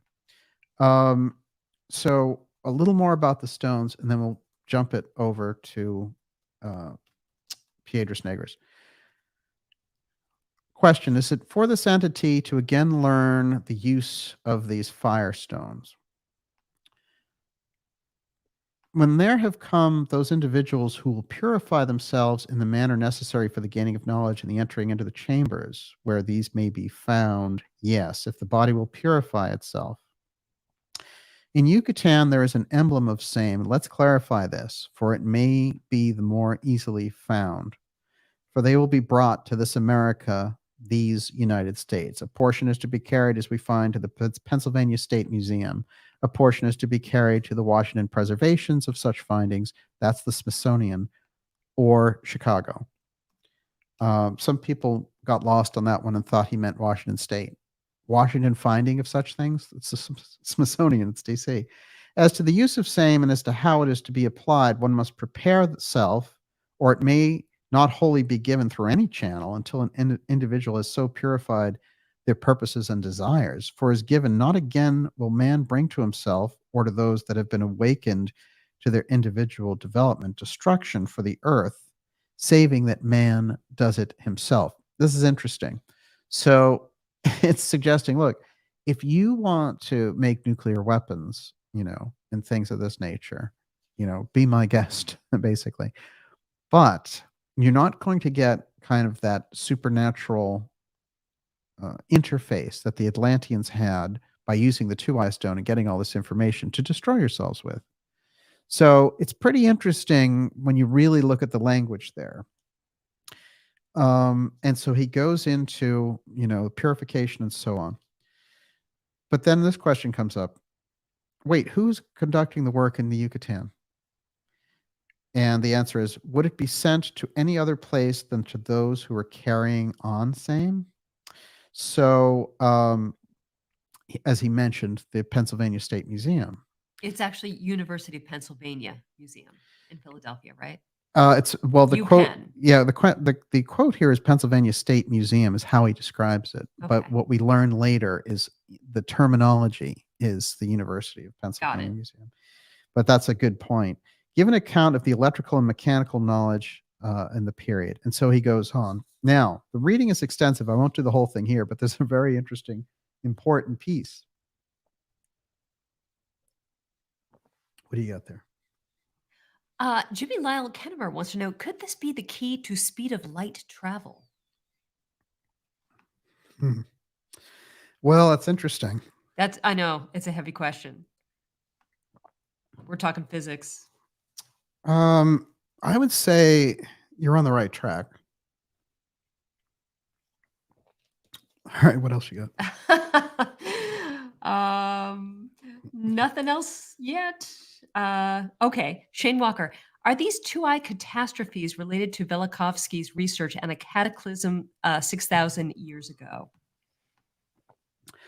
I think when we look at Velikovsky, we're looking at a deep understanding and an overview of how astronomical bodies were interfering with incidents that were happening on the Earth. And one of the incredible things of the worlds in collision that he brought forward was this idea that a lot of the things that were happening during Moses being in Egypt, you know, we're talking pretty heavy duty stuff. The rain of locusts and parting of the Red Sea. Well, certainly you can take it on a purely spiritual basis, but the other thing you could look at is, he was very aware of these things happening and he used them. So he had incredible insights. And for me, his work is very advanced. He kind of, shows up in that zone where that's the type of work, that's the type of scientific direction that we should have been taking. But instead, we got this kind of bland scientific for the public. Hey, we're advancing technology, while in the background, they understood the real thing that was going on. So, we're still kind of stuck with that version of it, So you get bozos like Neil deGrasse Tyson and things of this nature when we could have had, Velikovsky. So it's tough. It's a tough trade. David Tormina says the Trump family has been very much associated with the University of Pennsylvania. As have a lot of very interesting families. You're going to find that pretty much everything that has been crucial when you get around these topics comes through UPenn. So that's an interesting question as well. Now, what's interesting is in the readings where he's talking about the stones that they know so little about, he starts to talk about how there's a kind of a magnetized quality to these stones. And he mentions that they'll be taken off to these 3 different places. Now, a portion is to be carried, like I said, Penn State Museum, a portion to Washington Preservations of such findings, or to Chicago, meaning it went either to Chicago or to the Smithsonian. Now, here's the important piece. The stones that are set in the front of the temple between the service temple and the outer court temple, he's putting himself in the Yucatan Hall of Records. So Cayce's consciousness has jumped at this point. He's actually describing how it looks. The stones that are set in the front of the temple between the service temple and the outer court temple, or the priest activity, for there later arose, which may give a better idea of what is meant, the activities of the Hebrews from this, in the altar that stood before the door of the tabernacle. This runs deep. I'm going to keep going, but I'll jump back to explain that. This altar or stone, then in Yucatan, stands between the activities of the priest, for of course this is degenerated from the original use and purpose, but is the nearest and closest one is being found. As to the use of same, as to how it's to be applied, one must prepare oneself, and it may not wholly be given through any channel until an individual has so purified their purposes and desires. So he starts to describe it, and then he starts to say, look, they found these stones, and there's going to be an emblem of same that will be carried to America. So they've found some of the firestones, and there's an emblem of the firestones, obviously some kind of mural of some sort, that'll give you an idea of how they're used. Now, in this connection, I've found some interesting things from Piedras Negras that might give us a hint of how the firestones are used. And I believe that they involve 2 objects that activate a kind of attunement, and that they are portable. So some of these images, I think, become very fascinating for us to kind of just get an overview, and then we'll move on into the jungles, as it were. But it's fascinating to me because when I was looking at that, I was thinking to myself, well, you know, he's talking about firestones now. And so the 2-eye stone is split off. It's been miniaturized into these smaller versions. Here in Piedras Negras, and this is a picture from 2018, that is one of the altars that still is standing there. And you can see that it's got, it's a circular stone, as Cayce described that they were, and he was describing some of this priest activity. Now, if we go back and we look at the earlier searching through of Piedras Negras, there's other images of these altars. And this will give us a hint then again of that they were using the firestone technology there on the altars. And then when we talk about where they buried the Hall of Records, we're starting to get warm. This is called the Cave of the Cobra. That's in Piedras Negras. Quite fascinating, and you can imagine that as a sort of a ritualistic temple. Now, what's interesting is we know very well that the Aztecs practiced human sacrifice, and that at the end of the Mayan civilization, this happened. But the Mayan civilization that Cayce is referring to in the Iltar part, the early setup of these groups, they're completely the opposite from that. They're basically the Amelius group on steroids. So they're not using human sacrifice. Their idea of sacrifice is what they put on the altar is hate, malice. And it's just like what Cayce referred to as the Temple Beautiful. So that becomes interesting too. So let's take a quick look.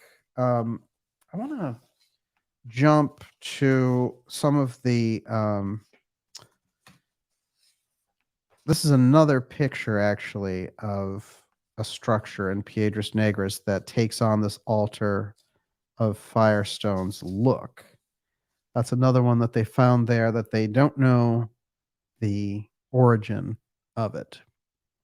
And they figure, well, it's some kind of religious worship. We just don't know, maybe sacrifice. Because now they look at everything, and because they know about Aztec and later Mayan sacrifice, they just look at anything and they're like, oh, it's a sacrifice temple. Not so if we jump now from Cayce back to Le Plongeon. Le Plongeon, again, talking about these Chacmools, saying that they're noble warriors, Atlantean warriors who are setting up a new culture. So here's the name origin of Chacmool. Here's a later version, by the way. You can see that these changed a lot over time. This is the one that Le Plongeon found. That's the actual classic Chacmool. His version of it, he said he read the Mayan hieroglyphs and that it was all a story of an Atlantean, a conqueror, and that he, kind of installed this whole idea of service, and that he had all these victories. And so basically the implication for me was, they rolled in there with more advanced technology and they left this legacy of it. Now, what's fascinating too is, remember, Le Plongeon says this is the Osiris story that goes to Egypt, because he gets killed and his sister, who he's married to, just like Isis is married to Osiris, erects these statues to him, and this, has the sun immortalized and all the rest. And remember, we started off with the Yucatan Sphinx. All right, now, Chacmool. The name came from Augustus Le Plongeon, 1826 to 1908. He and some others were excavating a platform on the site of Chichen Itza, and they came across a Chacmool. Le Plongeon decided it was a statue of a prince named Ko, and called it Chacmool, meaning Thunder Paw. The source says that Le Plongeon chose Chacmool and also referred to Thunder Paw as Great or Red Jaguar Paw. Again, remember the Sphinx paw and this relation. The source that says he chose Chacmool says Stephen Salisbury then altered the spelling to Chacmool, where he said it was Chaacmol. Slight variation there.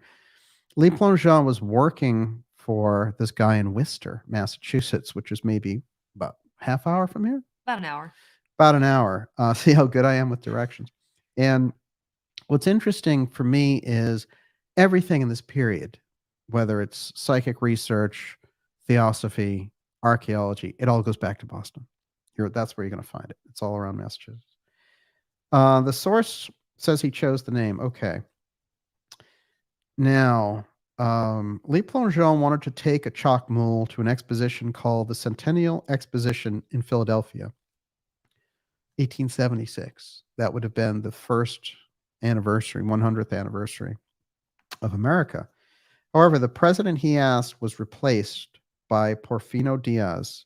Diaz sent some of the military in to take it up to Mexico City's National Museum of Mexico. Chacmool later, all these other versions they would find.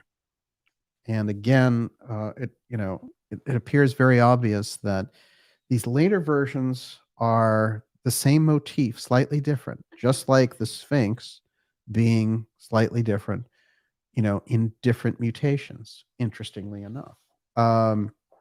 So we have the Great Sphinx, and then we have all these weird knockoffs later, but it's the same motif. Here, by the time you get to the Aztecs, you have this. That is still using this figurine of Chacmool. But again, remember, when they started with it in the early period, it's a noble Osiris type figure before whatever the Aztecs turn it into, who knows. But Chacmool is a great mystery. They don't know why he's in this position. Now, this becomes important. Can I throw you a question from Joseph? Sure. He wants to know, but why is Chacmool related to Osiris in Le Plongeon's thinking? Yeah, it's an interesting piece. Basically, he reads the Mayan story and the Mayan hieroglyphs, and then he submits to the American Archaeological Association that he knows how to read the Mayan hieroglyphs. And they say, no, no, no, no, we don't want any part of that. So he releases the story all about Chacmool, and they don't accept it. So we're stuck in this weird zone where he says he's solved the Mayan hieroglyphs, and they say he didn't. Interestingly enough, that's another shot. Excuse me. And we're looking at Chacmool there in those ruins. And this gets us into an interesting territory as well, because remember from Joseph's question there, the Chacmool story, the overlap is quite fascinating with Isis and Osiris and Horus, because in the Chacmool story, we have the queen and the king. Well, he's the prince at the time, and he dies, and eventually she becomes queen. So I guess she's princess at the time. And she's Princess Mu, M-O-O, and he is Prince Ko. And Chacmool is going to mean the Thunder Paw. So he takes on the role of the Thunder Paw. For me, he is again taking on the role of this Paw Stone piece, because remember, Piedras Negras is Paw Stone. Remember that in his temple, there's a Sphinx on top, Chacmool's temple. So what we have is an overlap of this imagery of the paw. Then we go back to Egypt, and we have Cayce saying, under the right paw of the Sphinx is the Atlantean Hall of Records. These things are connected across continents, and we're getting the same imagery even. So it's quite remarkable when you think about it. The other piece that's important here is that Isis, again, her brother Osiris gets killed, and she, creates all these wonderful things as a tribute to him. And it's the same case with Chacmool and Queen Mu because he gets killed, and she does the same thing, and they have a 16-year-old son in the story. So it's just like the Horus story. And what happens is she says goodbye after she erects all those things. Remember Chacmool, and all the wonderful things that we did. And she sails off. And they're like, she's looking for the original motherland, Aztlan, as she leaves. And it's Le Plongeon's conclusion that she shows up with all the imagery intact in Egypt, and that the whole Isis, Osiris, Horus, Sphinx piece becomes generated directly from that. Now, you don't have to accept that part of the story, but what's interesting for me is the Paw crossover from Egypt to Yucatan and the Hall of Records tie-in. How are we interpreting his position, his reclining position? This is important. A lot of people are relating it to a woman giving birth. Isn't that interesting? There's a lot to be said about the position that Chacmool is in. I'm going to explain Chacmool a little further. But I would say that there was a sense there of what's happening with him is that, for me, he is operating the Firestone in the pose. And this is what's interesting. I'm going to show how that works, and how basically when he comes in as Chacmool, he is coming and saying the same thing, which is, I possess the connection to the ancient thing that, we do. Just like years and years later, Jaguar Paw is going to come forward and say, I'm connected. Here's the Paw Stone. I'm the guy. I'm the mystic ritual guy. I'm connected to the Baktuns, and all the way up to 2012, hear me out. I'm the hero leader. So this pose, they've had all of these traditional imagery. They're like, oh, well, it's a give your service of water to the rain god. They do all these things with it that don't add up for me. So the traditional explanation falls far short. My feeling is it's a representation of power, and saying, just like the Urim and Thummim is used by the priests in Jerusalem to contact the higher centers, he's saying, here's how I use the Firestone as a breastplate, basically. But he is directing it to his solar plexus in a reclining position. Now, reclining positions, when you go into that part of the world, often signify royalty also. So we're getting to somebody who is maybe like a high priest warrior. And what's interesting is, for all the different versions of this that have come up, no one knew anything about it until Le Plongeon put it on the map. And what's interesting is his definition was very clear, that this is an Atlantean who, basically had come in to give them a new culture. So that's quite interesting when you get down to it. In Piedras Negras, you're also going to find some of the things that I found interesting looking back there are these spirals, which look an awful lot like what you find in the Cuban caves, recounting an astronomical disaster from some 20,000 years ago. These images look exactly like what you find in that cave. And I have this wonderful picture of Polina Zalitsky, who discovered the Cuban city off the coast, and got into all this trouble for doing it. And before she does that, there's this wonderful pictures of her exploring that cave, and there, in fact, is the imagery. Now, this one I find interesting. By the way, circular imagery was not very common, interestingly enough, in the Mayans of this period. So this really harkens to something else. This is another one, and it appears to be one of these small versions of a Firestone type of altar, and it's right on the water there, which I find interesting. One other thing, and some of these pictures are great. One other thing I want to show you on that tip, and also to back some of this up, These priests can be seen at Piedras Negras, and these are the priests who are overseeing that kind of sacred. In my opinion, they're the Firestone priests. But if you look at them, one of them, remember, these are supposed to be Mexican Indians. One of them has a pharaoh's beard. The other one is clearly Asian and may have altered their skull the way that we see that incredible altering that happens in South America, the so-called cone heads, etc. Take a look at this shot. We can clearly see this guy has a pharaoh's beard. That is a pharaoh's beard. And this guy is so unusual looking that he does not look like the indigenous population there. So he's from somewhere else. And by the shape of his head, he could be from somewhere a long way away, as in outer space. But he's an unusual figure there, shall we say, by any stretch. Another piece of imagery that's going to kind of help us in regard to this is there was a scarab that was uncovered in a tomb fairly recently in Egypt, and it shows a sphinx on the bottom side of the scarab.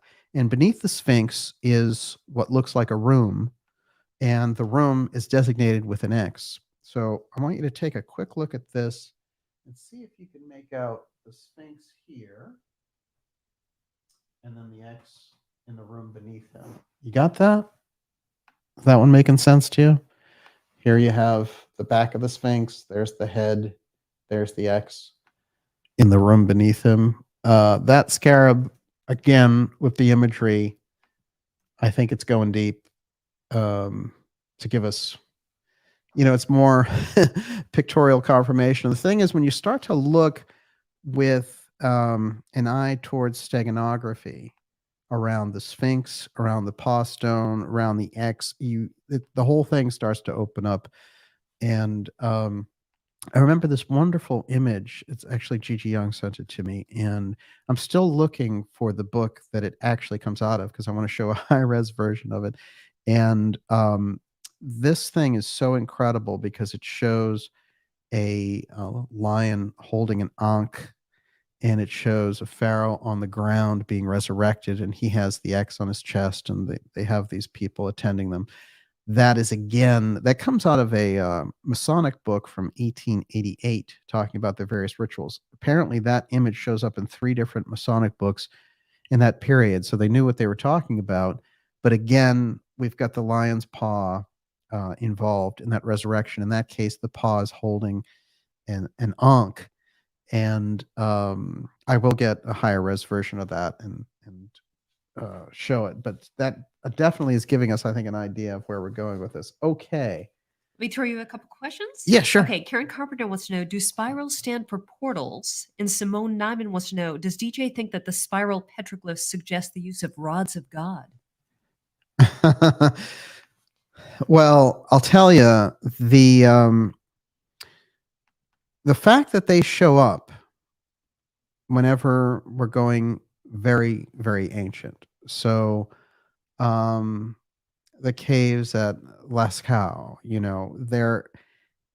the spiral imagery back there is representing something that is, it's like a spiritual astronomical connection, in my opinion. And it's from a deep level.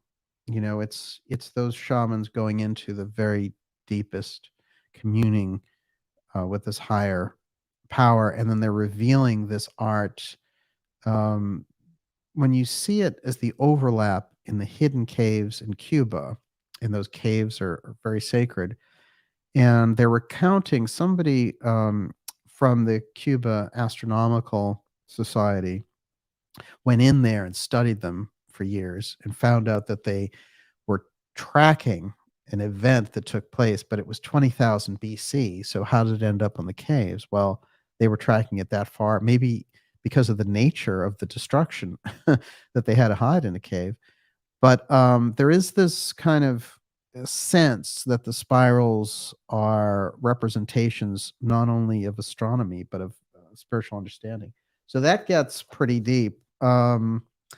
This is the mausoleum of Chacmool that it hadn't been fully excavated, but this is how, in the reconstruction idea, our friend was picturing it, Le Plongeon. There it is. That's looking like Atlantean architecture of the Poseidian variety, come in from the hot zone directly into Guatemala. And, some of those, when you look at them, they don't look like anything else. Le Plongeon writes, when he's talking about this story that he has about Chacmool, this is not a book of romance or imagination, but a work intended to give ancient America its proper place in the universal history of the world that declares the Mayan, not India, is the true mother of nations. So we can see now where he's coming from, and I think we're getting a lot from him. But remember, how did he go in? He went in with psychic archaeology and found Chacmool and had all these insights about it. How is Cayce going in with the Hall of Records? He's going in psychically. So you can only go so far with radar and scientific impressions. Apparently, some other type of internal radar is required to get at these sacred sites. Otherwise, they might just show up like a mirage, or maybe there's a natural concealer built into the process. Let's be real about it here. So that gets us on Chacmool, and I'm going to do more on Chacmool for us for tomorrow, but I want to go even a little bit deeper now with a different discovery pattern around Piedras Negras. Are you ready? Everyone, you're watching the Dark Journalist 5-year anniversary special. Deep tonight on Piedras Negras and the Atlantean Hall of Records. Edgar Cayce and Augustus Le Plongeon. What a dream team there. Well, let's meet a third member of this team. Very interesting woman indeed, and she is Tatiana Proskoryakov, and Proskoryakov, and she was the expedition architect for Piedras Negras in 1936. At the age of 24, she was the only female archaeologist in the whole group. What she determined was that, oh yeah, you know what? Le Plongeon was right. They did have advanced writing. They did have advanced mathematics. And she puts that on the map, and that's where they get the interpretation of the whole Baktun calendar and the 2012 and all the rest of it. Later in life, her version comes to life after she spends 12 years in this endeavor for the Pennsylvania State Museum. She makes a pictorial artist's outline of Piedras Negras at its height, and that back there is the early Atlantean city that became the Mayan culture, Piedras Negras. Here's a couple of oddities. Now, our friend, Le Plongeon started to tie over the fact that, we have this jaguar involved in Chacmool and the Paw Stone and all these different things. And then he starts to see all of these leopards showing up around Osiris. And so when the pharaoh is moving on, they have to imitate this Osiris ritual. There's the Osiris ritual, and they're wearing these leopard skins. In King Tut's tomb, they've got this priest A who takes over, and he's also wearing this. For Le Plongeon, it's the tie over of the jaguar and the Chacmool jaguar Sphinx. So, a lot of that imagery, I think, captures shall we say, a lot of what we see here with PawGate. Now, let's go even a little bit further. Let's go back to Egypt temporarily. And it's great, by the way, to have so many of you here with us. We're going to go about another half hour tonight. How does that work for Sounds you? good. And like I said, we'll be back here at 8 p.m. tomorrow night with part 2 of PawGate and your questions as well, because I know you get a lot of them. And there's a lot with this one that, it's going to be an ongoing exercise. But what I can tell you is this incredible vantage point of research around PawGate and the paw imagery is going to be very important to the discovery of the Hall of Records. And now we know that the paw is the imagery, because we had it with Cayce. He gave us the clue. He said, it's the Sphinx right paw. And by the way, there's 2 other sources. Well, it never occurred to anybody to say, well, are the other 2 also guarded by something like a paw or Sphinx? Turns out that's their motif. Now, let's go, like I said, to a couple of people who really rode off of the Cayce trail and collected a lot of money from National Geographic and government officials and all that stuff. And the ARE, Zahi Hawass and Mark Lehner. And Lehner is here. What's interesting is one of Lehner's books as a 23-year-old guy is called The Egyptian Heritage. And it is all the Cayce readings around the Sphinx and the Hall of Records and everything else. And Hugh Lynn Cayce, who, when he headed up the ARE, he was an impulsive guy. And they say that, he was the impulsive one, and Edgar Evans was kind of the logical one. And Edgar Evans, Hugh Lynn in this case, got behind this guy who was a high school dropout and had hitchhiked to the ARE. That's Lehner. And when he shows up there, he starts to date Hugh Lynn's daughter. And then Hugh Lynn takes him under his wing and says, if you're so interested in this stuff, I'll, set up a whole scholarship through the University of Chicago and then send you the University of Cairo and all this wonderful stuff. And it's interesting because when he's doing this stuff, Lehner runs across Hawass. And then Hawass, he's like, hey, the ARE helped me. Maybe they'll help you too. And Hawass goes to them and they say, yeah, well, if you'll be our man in Cairo, we'll do all these things for you. And so, in fact, the ARE puts these 2 guys in. And by the way, they've lectured at the ARE as recently as a few years ago. So, there's still that connection, and what they get from the ARE is still going.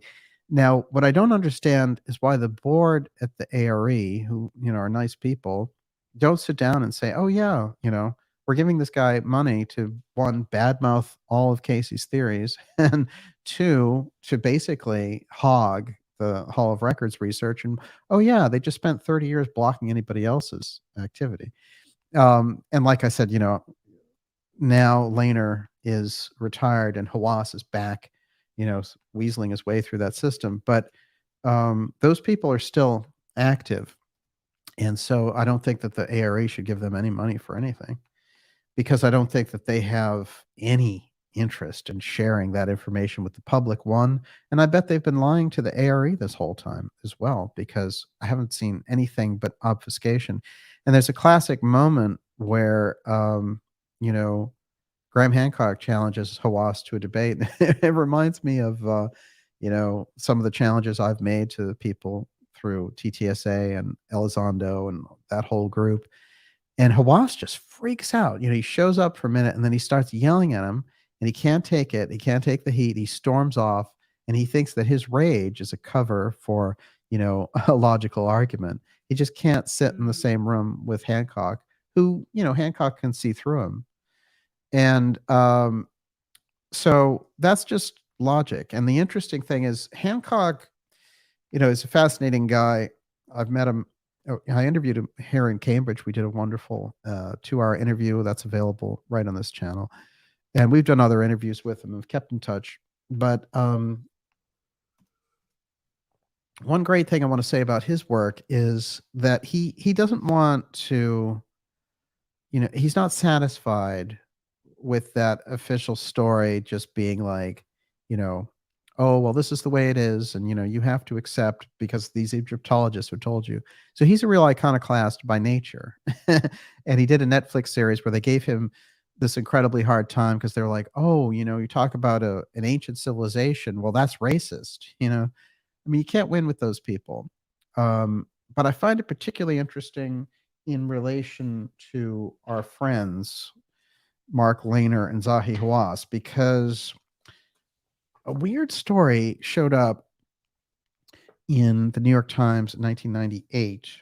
And I'm going to read some of it because it gives us an idea of the struggle that was going on behind the scenes about the Hall of Records research, the case of the Edgar Cayce's place in the middle of it, and the independent researchers wanting access to the site, and Hawass and Lehner blocking them off. This goes back some 20 years. Quote, by year's end, the great Sphinx of Giza is to reemerge in unfettered glory, stripped of scaffolding for the first time in a decade on the completion of the most extensive repair work undertaken since it was unburied from the sands by French explorers. So they had, for a decade, no public access to the Sphinx. That's a good time to look beneath it for a Hall of Records. The Sphinx has undergone countless such repairs, yet remains a source of boundless fascination, part lion, part god, part pharaoh, so old that it was ancient even to the ancient Greeks, century for millenniums, Great Pyramid on the plateau. Might there be something else the sculptured beast is guarding? This question has been asked for as long as the Sphinx has reigned, and now, just as workers are applying the finishing touches to a new protective limestone coat, it is now being asked with urgency by visitors of Cairo's, at the outskirts of Cairo. Zahi Hawass has basically obstructed us, said John Anthony West, an American author and tour leader whose accusation is typical of the vitriol that has been turned what might have been the year of the Sphinx into one of bitterness and backbiting. By the way, John Anthony West was a great guy.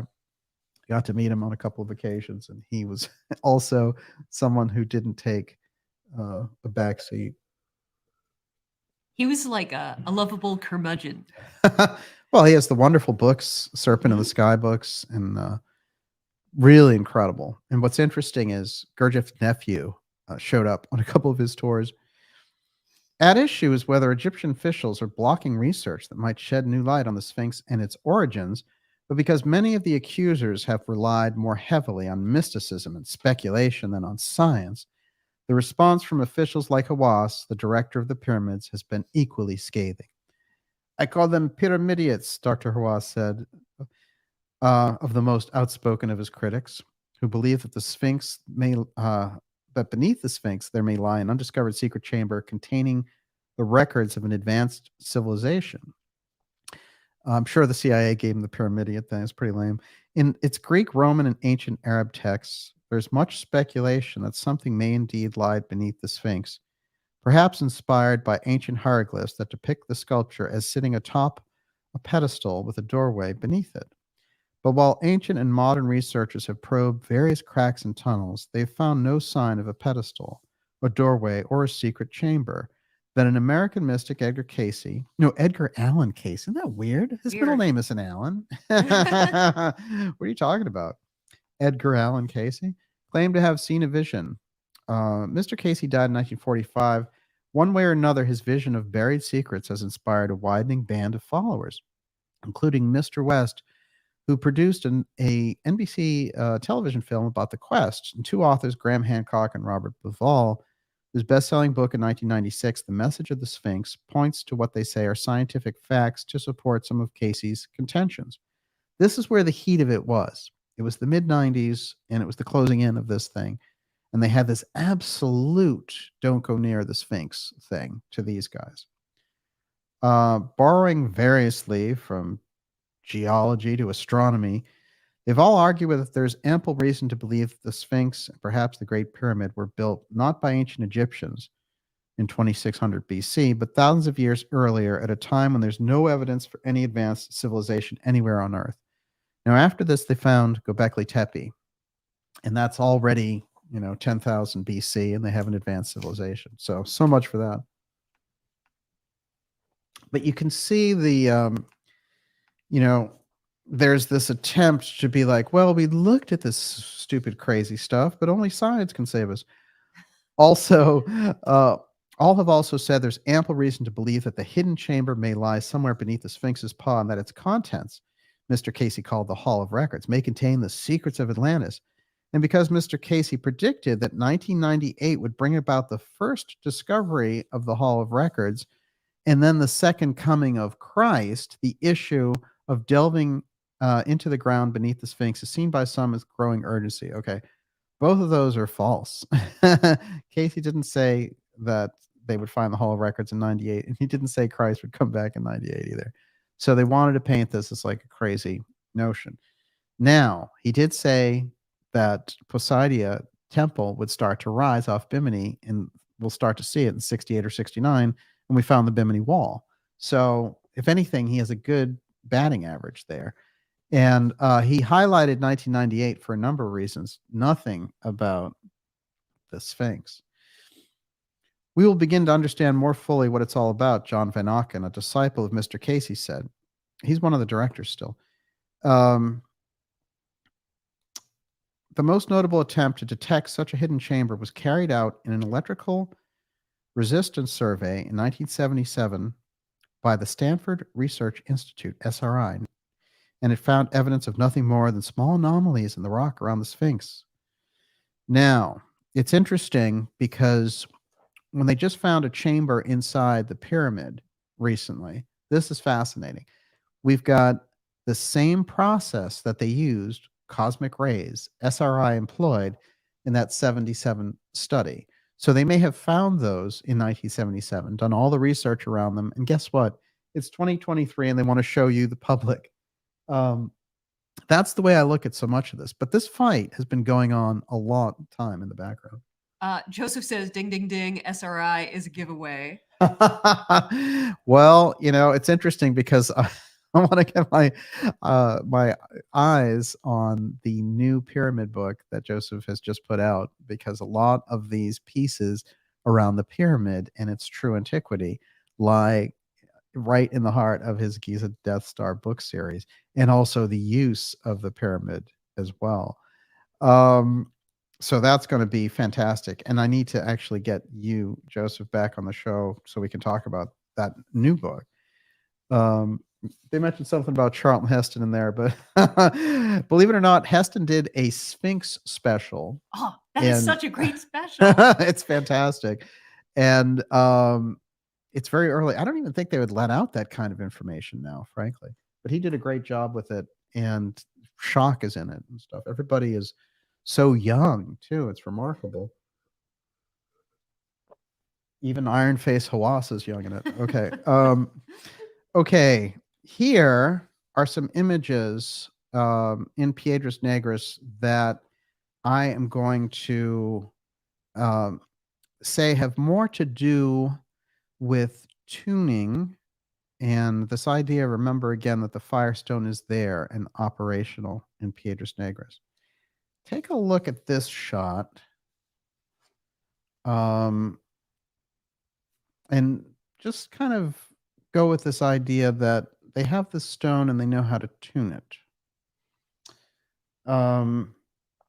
Later, there's this motif that shows up over and over again in Piedras Negras, and it looks like one priest bullying another one. Now, the one that I showed you, which had the figure that was, he looked kind of Asian, and the other one who looked like he had a tut beard, that dynamic is kind of there as well. Take a look at this one. This is, in my mind, somebody ordering someone else to use that attunement so they can activate their stone. Now, I understand there's a leap there, but think about the location of where this is. And then this is early imagery, pre-Mayan, as it were. Take a look. And it seems to me, I'm sure if this were ancient aliens, they'd be like, hey, look, their headgear, they must be astronauts. But take a look. This guy has something in his hand there. And then again, we have this kind of tuning pot, and he's not making maize for the gods there. Something else is going on. So I think in the imagery of Piedras Negras, if we study it, say, the way that Le Plongeon studied Chichen Itza earlier, we might start to get a hint of what Cayce is saying about there's an emblem of the firestones there if you search the imagery out. Interesting. Michelle Tessier says a scalar wave hand device. It's not interesting.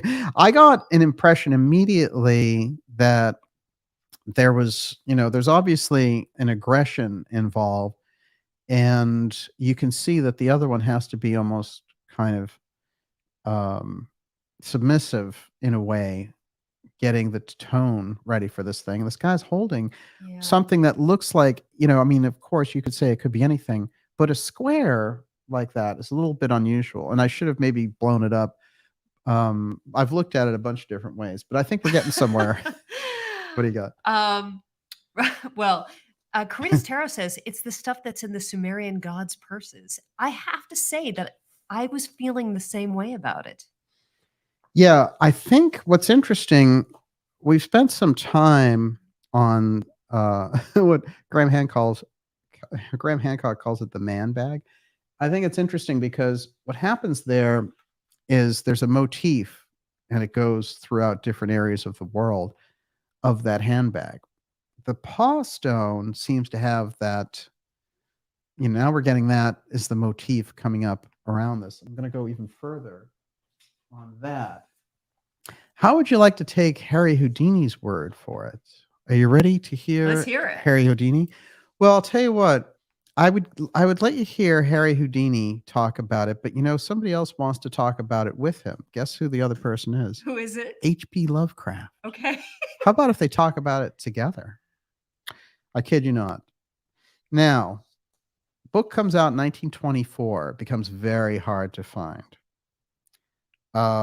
And originally it's called Buried Alive, Harry Houdini and H.P. Lovecraft. That was the original image for it. And it's got Houdini flying in the sky over the Sphinx.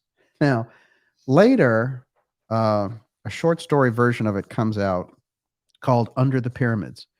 And if you read the book, it's supposed to read like it's real. And then once in a while he says, now, I don't know if it was a dream or not. So that's kind of the getting the ability to, well, I can always say that this wasn't real. So what happens is he goes and he's exploring in Egypt. Now, it's always been said about Houdini.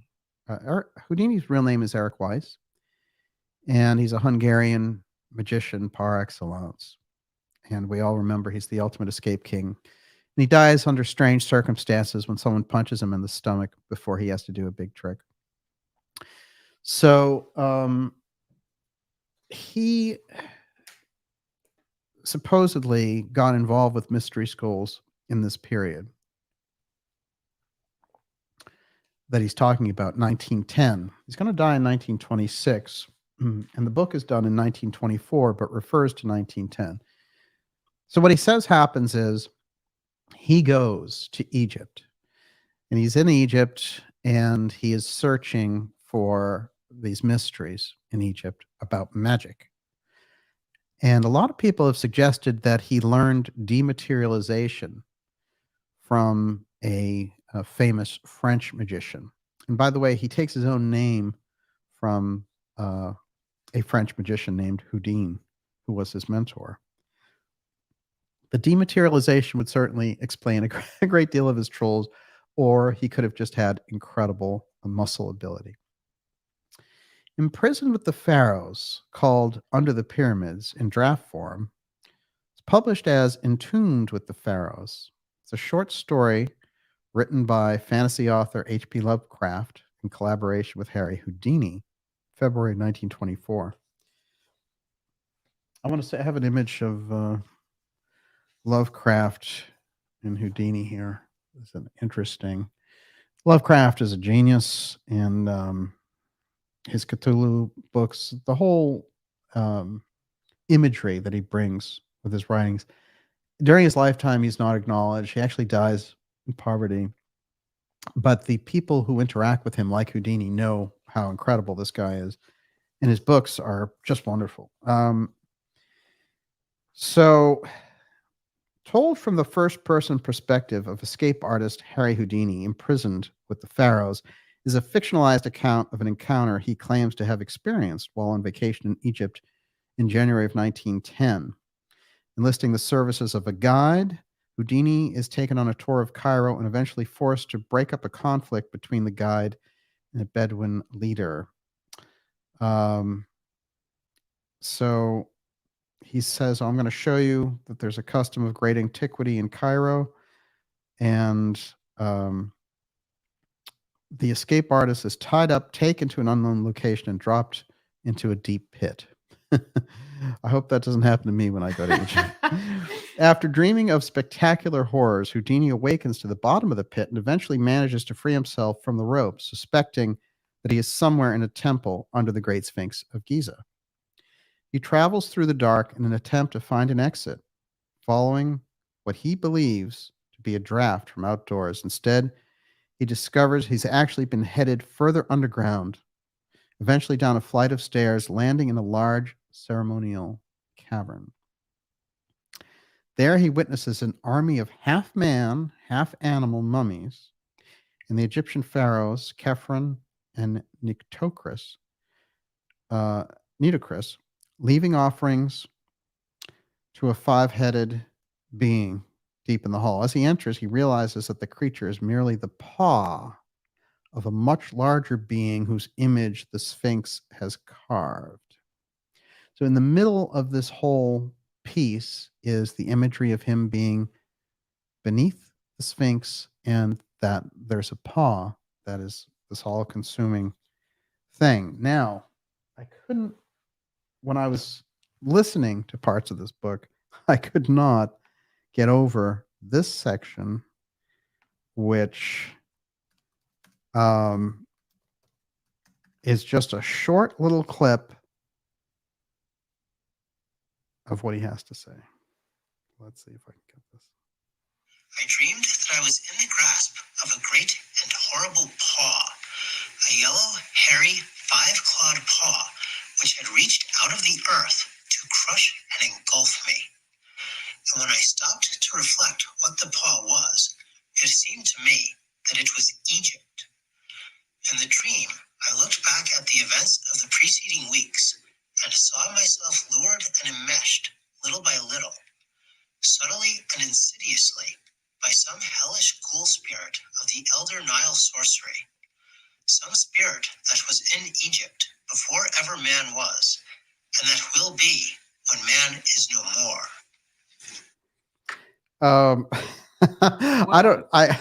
Hellish ghoul spirit. Now, the paw imagery comes up right there. This is the end of the book, by the way. And the great takeaway includes the fact that, are you ready? These half animal creatures that he's seeing, guess what Houdini calls them? What? Things. Oh. Edgar Cayce is giving readings about Atlanteans and them taking into Egypt these things. Half animal, some of them half cyborgs. He refers some of them as mechanical automatons. Now, let's figure out a few quick things here on the record about Houdini, automatons, Cayce. By the way, Houdini, in this period of time before his death, say the decade before his death, is on a big binge to expose all these spiritualists. And I believe that he's doing that for a particular mystery school who doesn't want spiritualism out there. And one of the doors that he ends up at is Edgar Cayce's. And guess what? He ends up getting a reading from Edgar Cayce. Now, Hewlin Cayce remarks in his biography that when Houdini showed up, he left with a bemused, bewildered look on his face, and he never wrote anything negative about Cayce. And Hewlin always assumed, well, it's because he felt Cayce was legit or whatever. Well, I wonder about the reading with Cayce and Houdini and the whole thing about the things and what Houdini got from his exchange with Cayce, because only a couple of years later, he's writing about the things. Pretty odd. And then if you go deep into Lovecraft, you're going to find something even more interesting about the Sphinx. Okay. Now, I might have told you that if you looked on my Twitter feed and in the last episode, I mentioned something about a company called Lightfield, which is funded to do holograms by Bill Gates.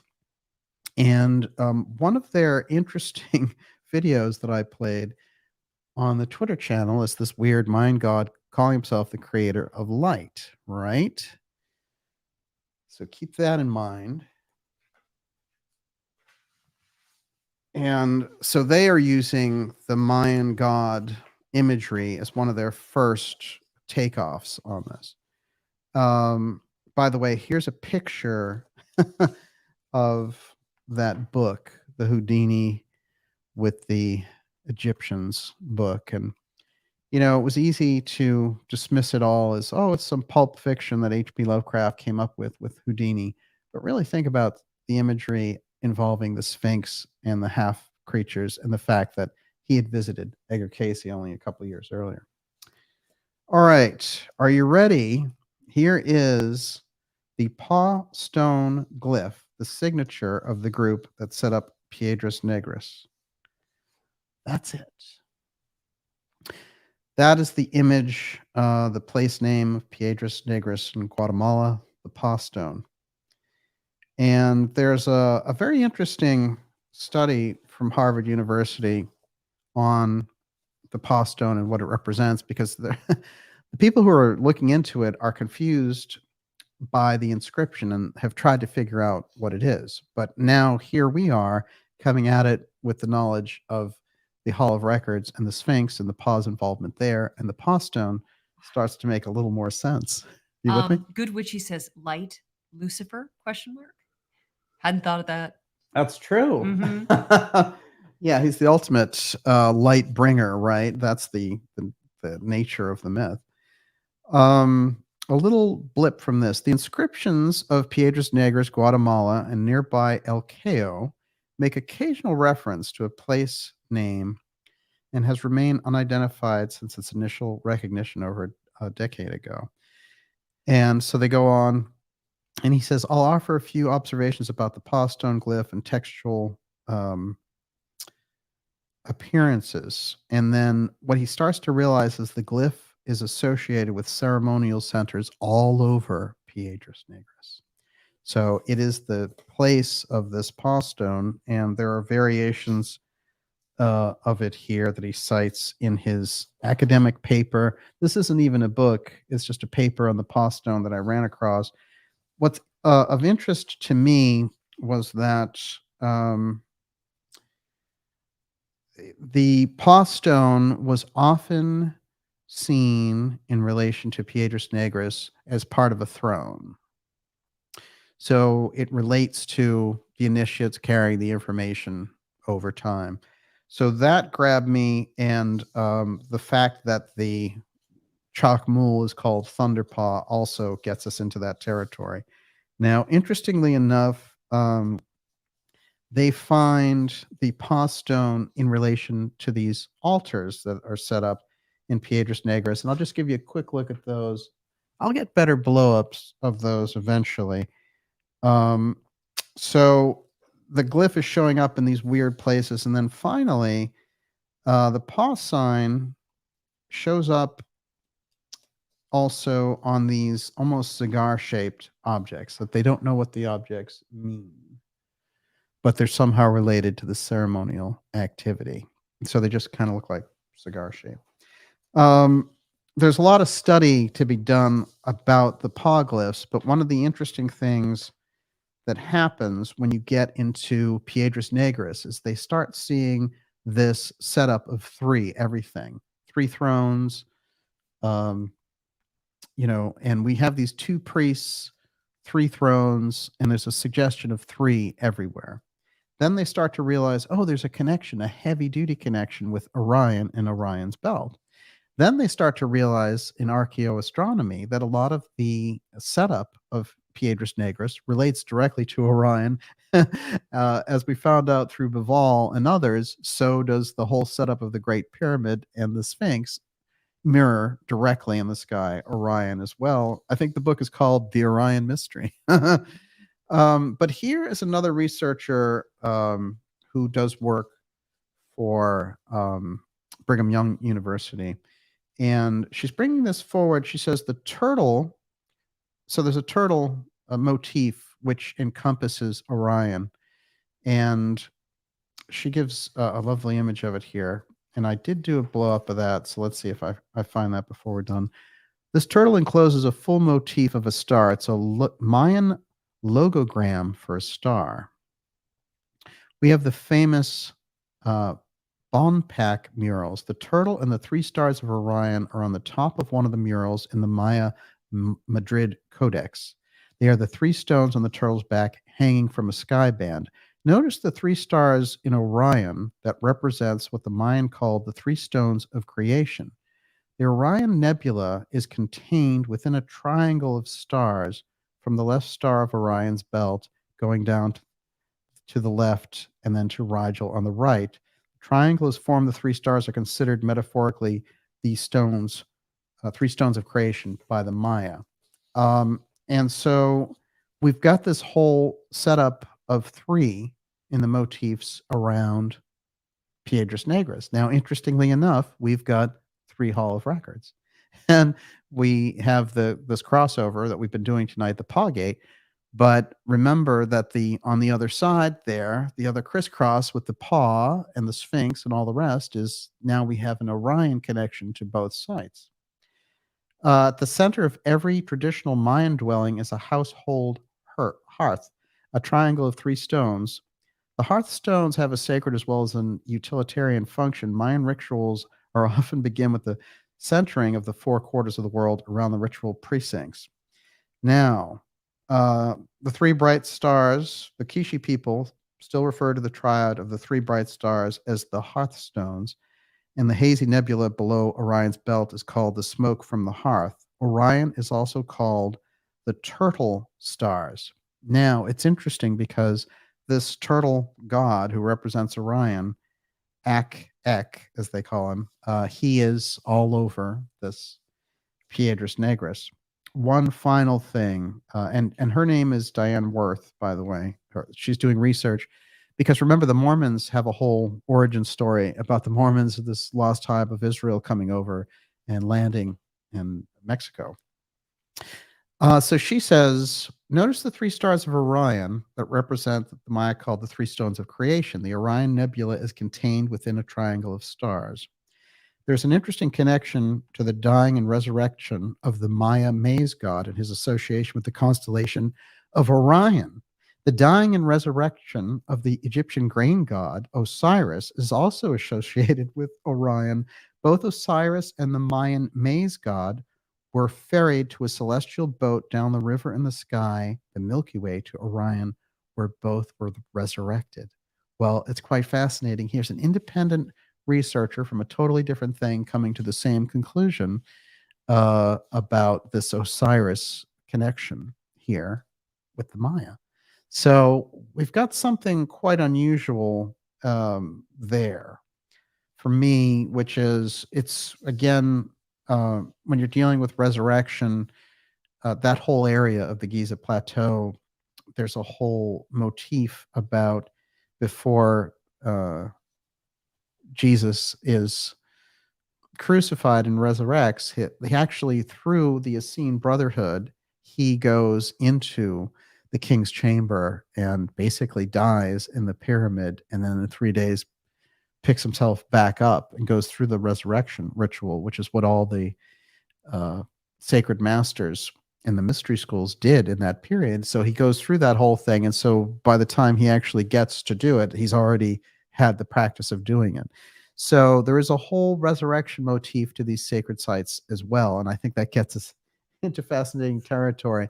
Before we leave off for tonight, and it's great to have so many of you here. I told you it was going to be a deep one. Remember, that's the Paw Stone, PawGate glyph right there.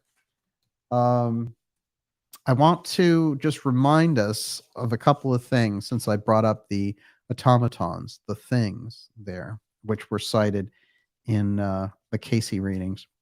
Oh, by the way, when I mentioned someone, Jaguar Paw, picking up the motif of that forgotten mystery there, when he becomes king again, that's the Jaguar Paw motif that he uses. So we have that paw motif really heating up down there in Yucatan at different periods.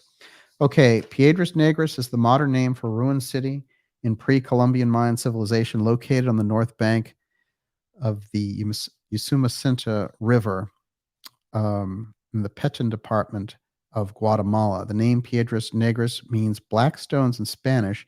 Its name in the language of the classic Maya has been read in Maya inscriptions as Yoquib, meaning great gateway or great entrance.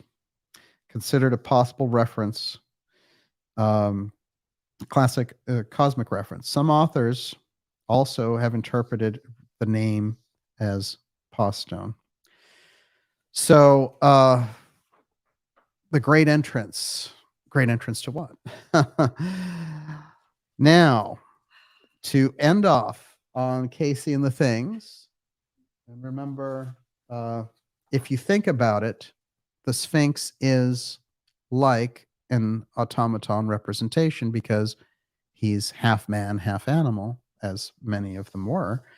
And Cayce is giving us there kind of a literal translation, but we're passing through our relationship mystically with the Sphinx, who Cayce said is set as a sentinel for the Hall of Records. He's protecting it. Remember the great lion imagery that's involved there. Okay, what are the automatons? Things, untouchables at times. These Atlantean mixtures from the scientists, sometimes described as, automaton, after all, is a being in the period that it's robots. It's an early version of a robot. And over again, Cayce goes back to this motif. Here's what he has to say about them. Those entities that were part of the producers, as we would term today, or the laborers, the farmers, the artisans, or those who were in positions of what we would call in the present just machines, were those that were projections of the individual activity of the group. And it was over these then that the relationships they bore to those that were in authority, that the differences arose. Those in authority, usually the Belial group, kept these half beings. And the problem was, the suggestion is that they're somewhat human, somewhat animal, somewhat cyborg. Quote, in Atlantean land, just preceding the final breakup of the land, where there was the use of many of the influences that are again being discovered, that the sons of Belial turned into destructive forces, could be benefits to communications and transportations, etc., if used right. Here's another one. Be it true that there isn't the fact of reincarnation, and that souls that once occupied the environment of Atlantis are entering the Earth's sphere and inhabiting individuals in the present, is it any wonder that if they made such alterations in the affairs of the earth in their day as to bring destruction upon themselves, if they are entering now, they might make changes in the affairs of peoples and individuals in the present? 1934. Then began those periods when there were those invasions of this continent by those of the animal kingdom. This brought about the meeting of the nations of the globe to prepare a way in a manner of disposing of them, else they would be disposed of themselves by these forces. He's talking about being overrun by dinosaurs. They asked him the date of this meeting that takes place in Atlantis. He says it's 50,722 BC. So they're considering sending out a death ray all around the globe to eliminate these wild, gigantic beasts, which sound exactly like dinosaurs. Well, we've got 65 million years. Supposedly the dinosaurs were eliminated then. So it's a big gap between 50,000 Cayce and 65 million there. I don't know, these gaps, these times, somehow, something has to compress them back to normal. This brought about the meeting of the nations of the globe to prepare a way and a manner for disposing of these, else they would be disposed of themselves by these forces. This animal invasion resulted in the development of a destructive force as could be set and then meted out in its force and power. In other places, he calls it a death ray. In Atlantean land, at the time of the development of electrical forces that dealt with transportation of craft from place to place, photographing at a distance, reading inscriptions through walls, even at a distance, overcoming gravity itself, preparation of the crystal, the terrible, mighty crystal, much of this brought destruction. So the hints are there. The sense that, oh, they had this incredible thing, they had spiritual applications for it, but it got used, and it took us to such a point of destruction that it created this apotheum wave, this apotheum effect. And that what's so interesting about this for me is the only thing that's comparable to what they describe around the Atlantean destruction in the TUAOI stone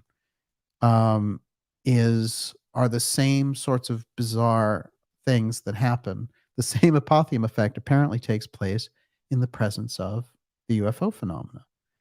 There's no time. People are missing time. Power goes out. Things don't grow. Animals go wild. All of these unusual impacts happen. It seems like the whole thing about the UFO presence feeds out this distorting reality distortion physics, which sounds exactly like this apotheum effect when they have the destruction of Atlantis, because the memory of it coming out of the mystery schools, it sounds like when they use steganography to cover up even the fact that they had any of this technology, and they keep it only in the hands of the initiates after the fact, it means that they arrived at such a place of technology that they basically destroyed everything. So we got to start all over again from basically a caveman level, except for a small group which had preserved the information in these three places. Now we know that they were using the paw motif, but there's more to be told on this historic event, and we're going to do that with you tomorrow night. So thank you, everyone, for being here with us. It's an incredible story, and it's an incredible group with us here. Miss Olivia, you can tell me if you have anything you want to add there. Well, I mean, I could go straight into questions. You can I did add copy one. them all. It's all right. Okay, so Pertinent, let's start with of course. Joseph. He was asking, could it be that the ARE is getting information secretly from Hawass and from Laner?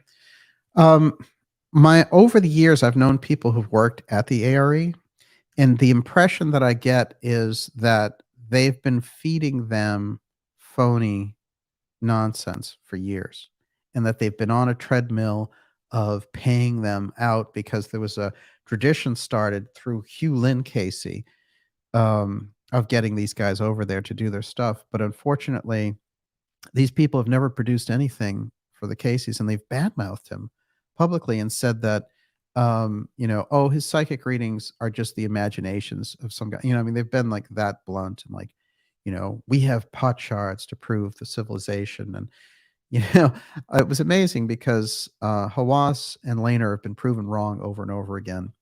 And, I've gone through their history as well about producing these National Geographic specials that were just hogwash, like, oh, we found Nefertiti's tomb. Oh, no, it's not, but so they had a tendency to do this, but it is an excellent idea that, the ARE is certainly still incredibly engaged around the idea of proving the Cayce readings correct, and they still spend money in that regard. The problem is the people they got as two of their main sources not only took the information and ran with it for their own purposes, but God only knows who got their hands on it. It's funny too, because I like to do this. Here's my ultimate irony, which is I have the book, The Egyptian Heritage. Then the Mark Lehner that wrote this is the same guy that we're talking about who disparages Cayce and says, "Oh, you know, so they found, they found this weathering of the Sphinx. That means there was rainfall in 10,500 BC. Well, for years he was stuck on that question. But guess what? He had this great realization recently that he told Harvard Magazine. He was like, "Oh, it just hit me. It was from some floods. It was from some river floods, man. That's what it was. Yeah." He's like, "It hit me. It was like a vision." It was climate change. Oh, that's right. Yeah. It was climate change based on these floods. And Harvard Magazine is like, "Brilliant scientist solves this with climate change." It's just ridiculous. First of all, the the feature of flooding waters from the Nile is totally different from rains when it was a tropical paradise. So, you just get too much. Those guys, they know they've been beaten in the area of actual public opinion. So they just kind of come up with a story that'll cover things nicely. And that's really, I think, where they're coming from. There's a couple questions about UPenn. Michael Thornburg wanted to know, how far is UPenn from Kecksburg? Could there be some research related to this info resulting in the Kecksburg bell? I haven't, what I've seen that's pretty interesting is this university comes up over and over again when it's related to a number of the research around the X series. And for me, there's a reason for that. I think that they have, like the Smithsonian has, an advanced wing, and I think that they share it with their biggest donors. But there's a lot of universities like that. Pasadena also, with Caltech, has that. So I would say that in relation, though, to the University of Pennsylvania, there's something unique about how they're engaged in this process. We'll also remember that Andrew Carnegie and his, museums with all these dinosaurs and everything else there in Pittsburgh. There was a weird obsession by Carnegie that whenever one mention of this dinosaur find would come up, that he would send a team there and always be first. So whatever it was that he was looking for, he'd been told something in relation to the dinosaurs. That's pretty interesting. When I delved a little bit deeper into it, I found that he had granted the university there a large donation of an Egyptian room with all these, kept adding these Egyptian relics to it. So these people are in the know. If you look, you're going to find something else, which is, what was Charles Lindbergh doing in his off time when he wasn't flying across the Atlantic? Well, he was being hired out to fly over the ruins in the Yucatan. And he did it for years. Now, what was he doing up there? Well, he's some of the earliest air photography over Chichen Itza and all these other areas too. So there's something very specific when we get into Yucatan and that Mayan piece. So we've got that whole piece in the hot zone, which is a lot of people have been waiting for it to rise, and they know that there's an Atlantean city under there. Off the coast of Cuba, it's already been proven. Now, when we get into this other piece, we see it's been generational. They've been flying around looking for this stuff for a long time. So that gets us there. Yes. Susan Blackstone.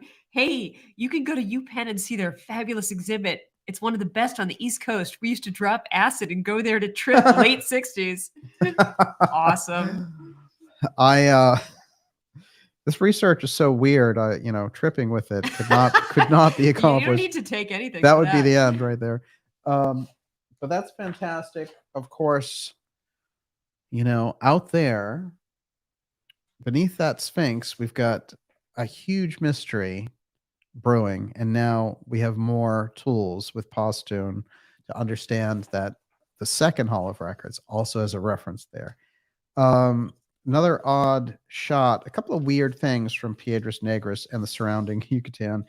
This motif is also interesting. I see this a lot with the legs in the air royalty. As if to say his gravitational center is coming from somewhere else. This is not very well explained everywhere. I've looked for it. The explanations are terrible. To me, this represents a kind of anti-gravity shot. It has nothing to do with aliens. But I think there's a reference there to it. This one I do think is interesting also. Really look at the top of this jar. And I mean, really take a look at that. I think that's when we get into the obscure artifacts and we dispense with the regular, like, oh, well, they're trying to make fruit for the gods or whatever. Really take a look at the stuff. Like, who are they dealing with for this? You know what that reminds me of? What? It reminds me of the incident where the guy is chased by a robot. Cisco Grove UFO encounter. Totally. Exactly. Look at that and just look up Cisco Grove UFO encounter. That is a creepy encounter. It looks exactly like this being. And then, of course, we have a guy here in the middle who's just hanging out in the window, right? I don't know what that is, but this thing, I don't know, something going on there. And some of these shots, the Maya city of Tikal rose to its height of power and prominence after conquest by Teotihuacan in 378 AD. Interestingly enough, I think we're getting hints of what these Atlantean cities looked like. This is the post-architecture, but it's giving us that hint. Certainly, their abilities for making pyramids, and astronomical facilities just completely off the charts. I'm going to show you, to close this episode out, different angles now on those two priests together, one with the Egyptian beard and the other one looking like a mutant, looking like one of these things. There they are again. Most interesting indeed. This guy is wearing a kind of pharaonic beard, as we said. It's Piedras Negras. And that is a shot, an artist's interpretation of what Piedras Negras was at its height. It's looking pretty darn Atlantean to me.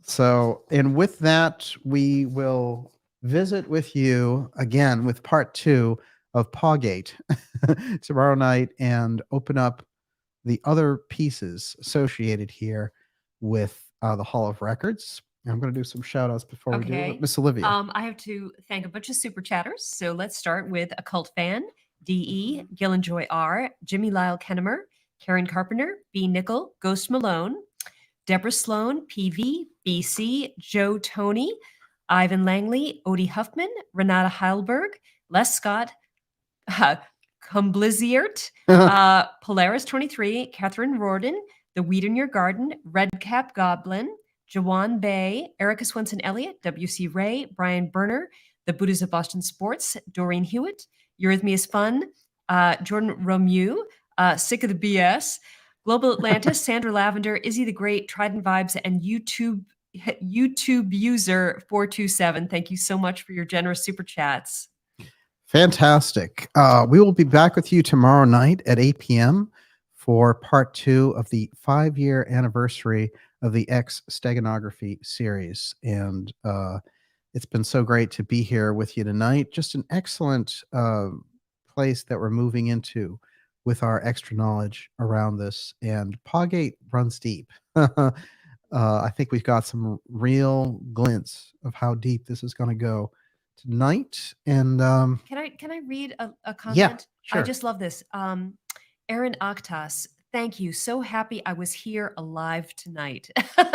That is often really, I have to say, how I have felt over the last 5 years is that no matter what else is going on, I'm very grateful to be here with all of you every time. It's made my life so much more enjoyable and fulfilling and meaningful. Thank you so much. Wow. Well, you you contribute so much. So bravo, Miss Olivia. Unstoppable. really completely the insight machine that you are. It's great to have so many of you with us tonight. Let's see. I'll do a few shout outs here. Me too, says Michael Watson. I'm right there with you. Mark Pochel, Karen Holland, Alex Baldman, Deborah Sloan, Mr. Wolf, Shock and Paw. That's the one. There have been great Oh, I puns missed it. tonight. Trident Vibes. That's incredible. And I'm a Rocky life. Feel the same way. Hey, I can appreciate it.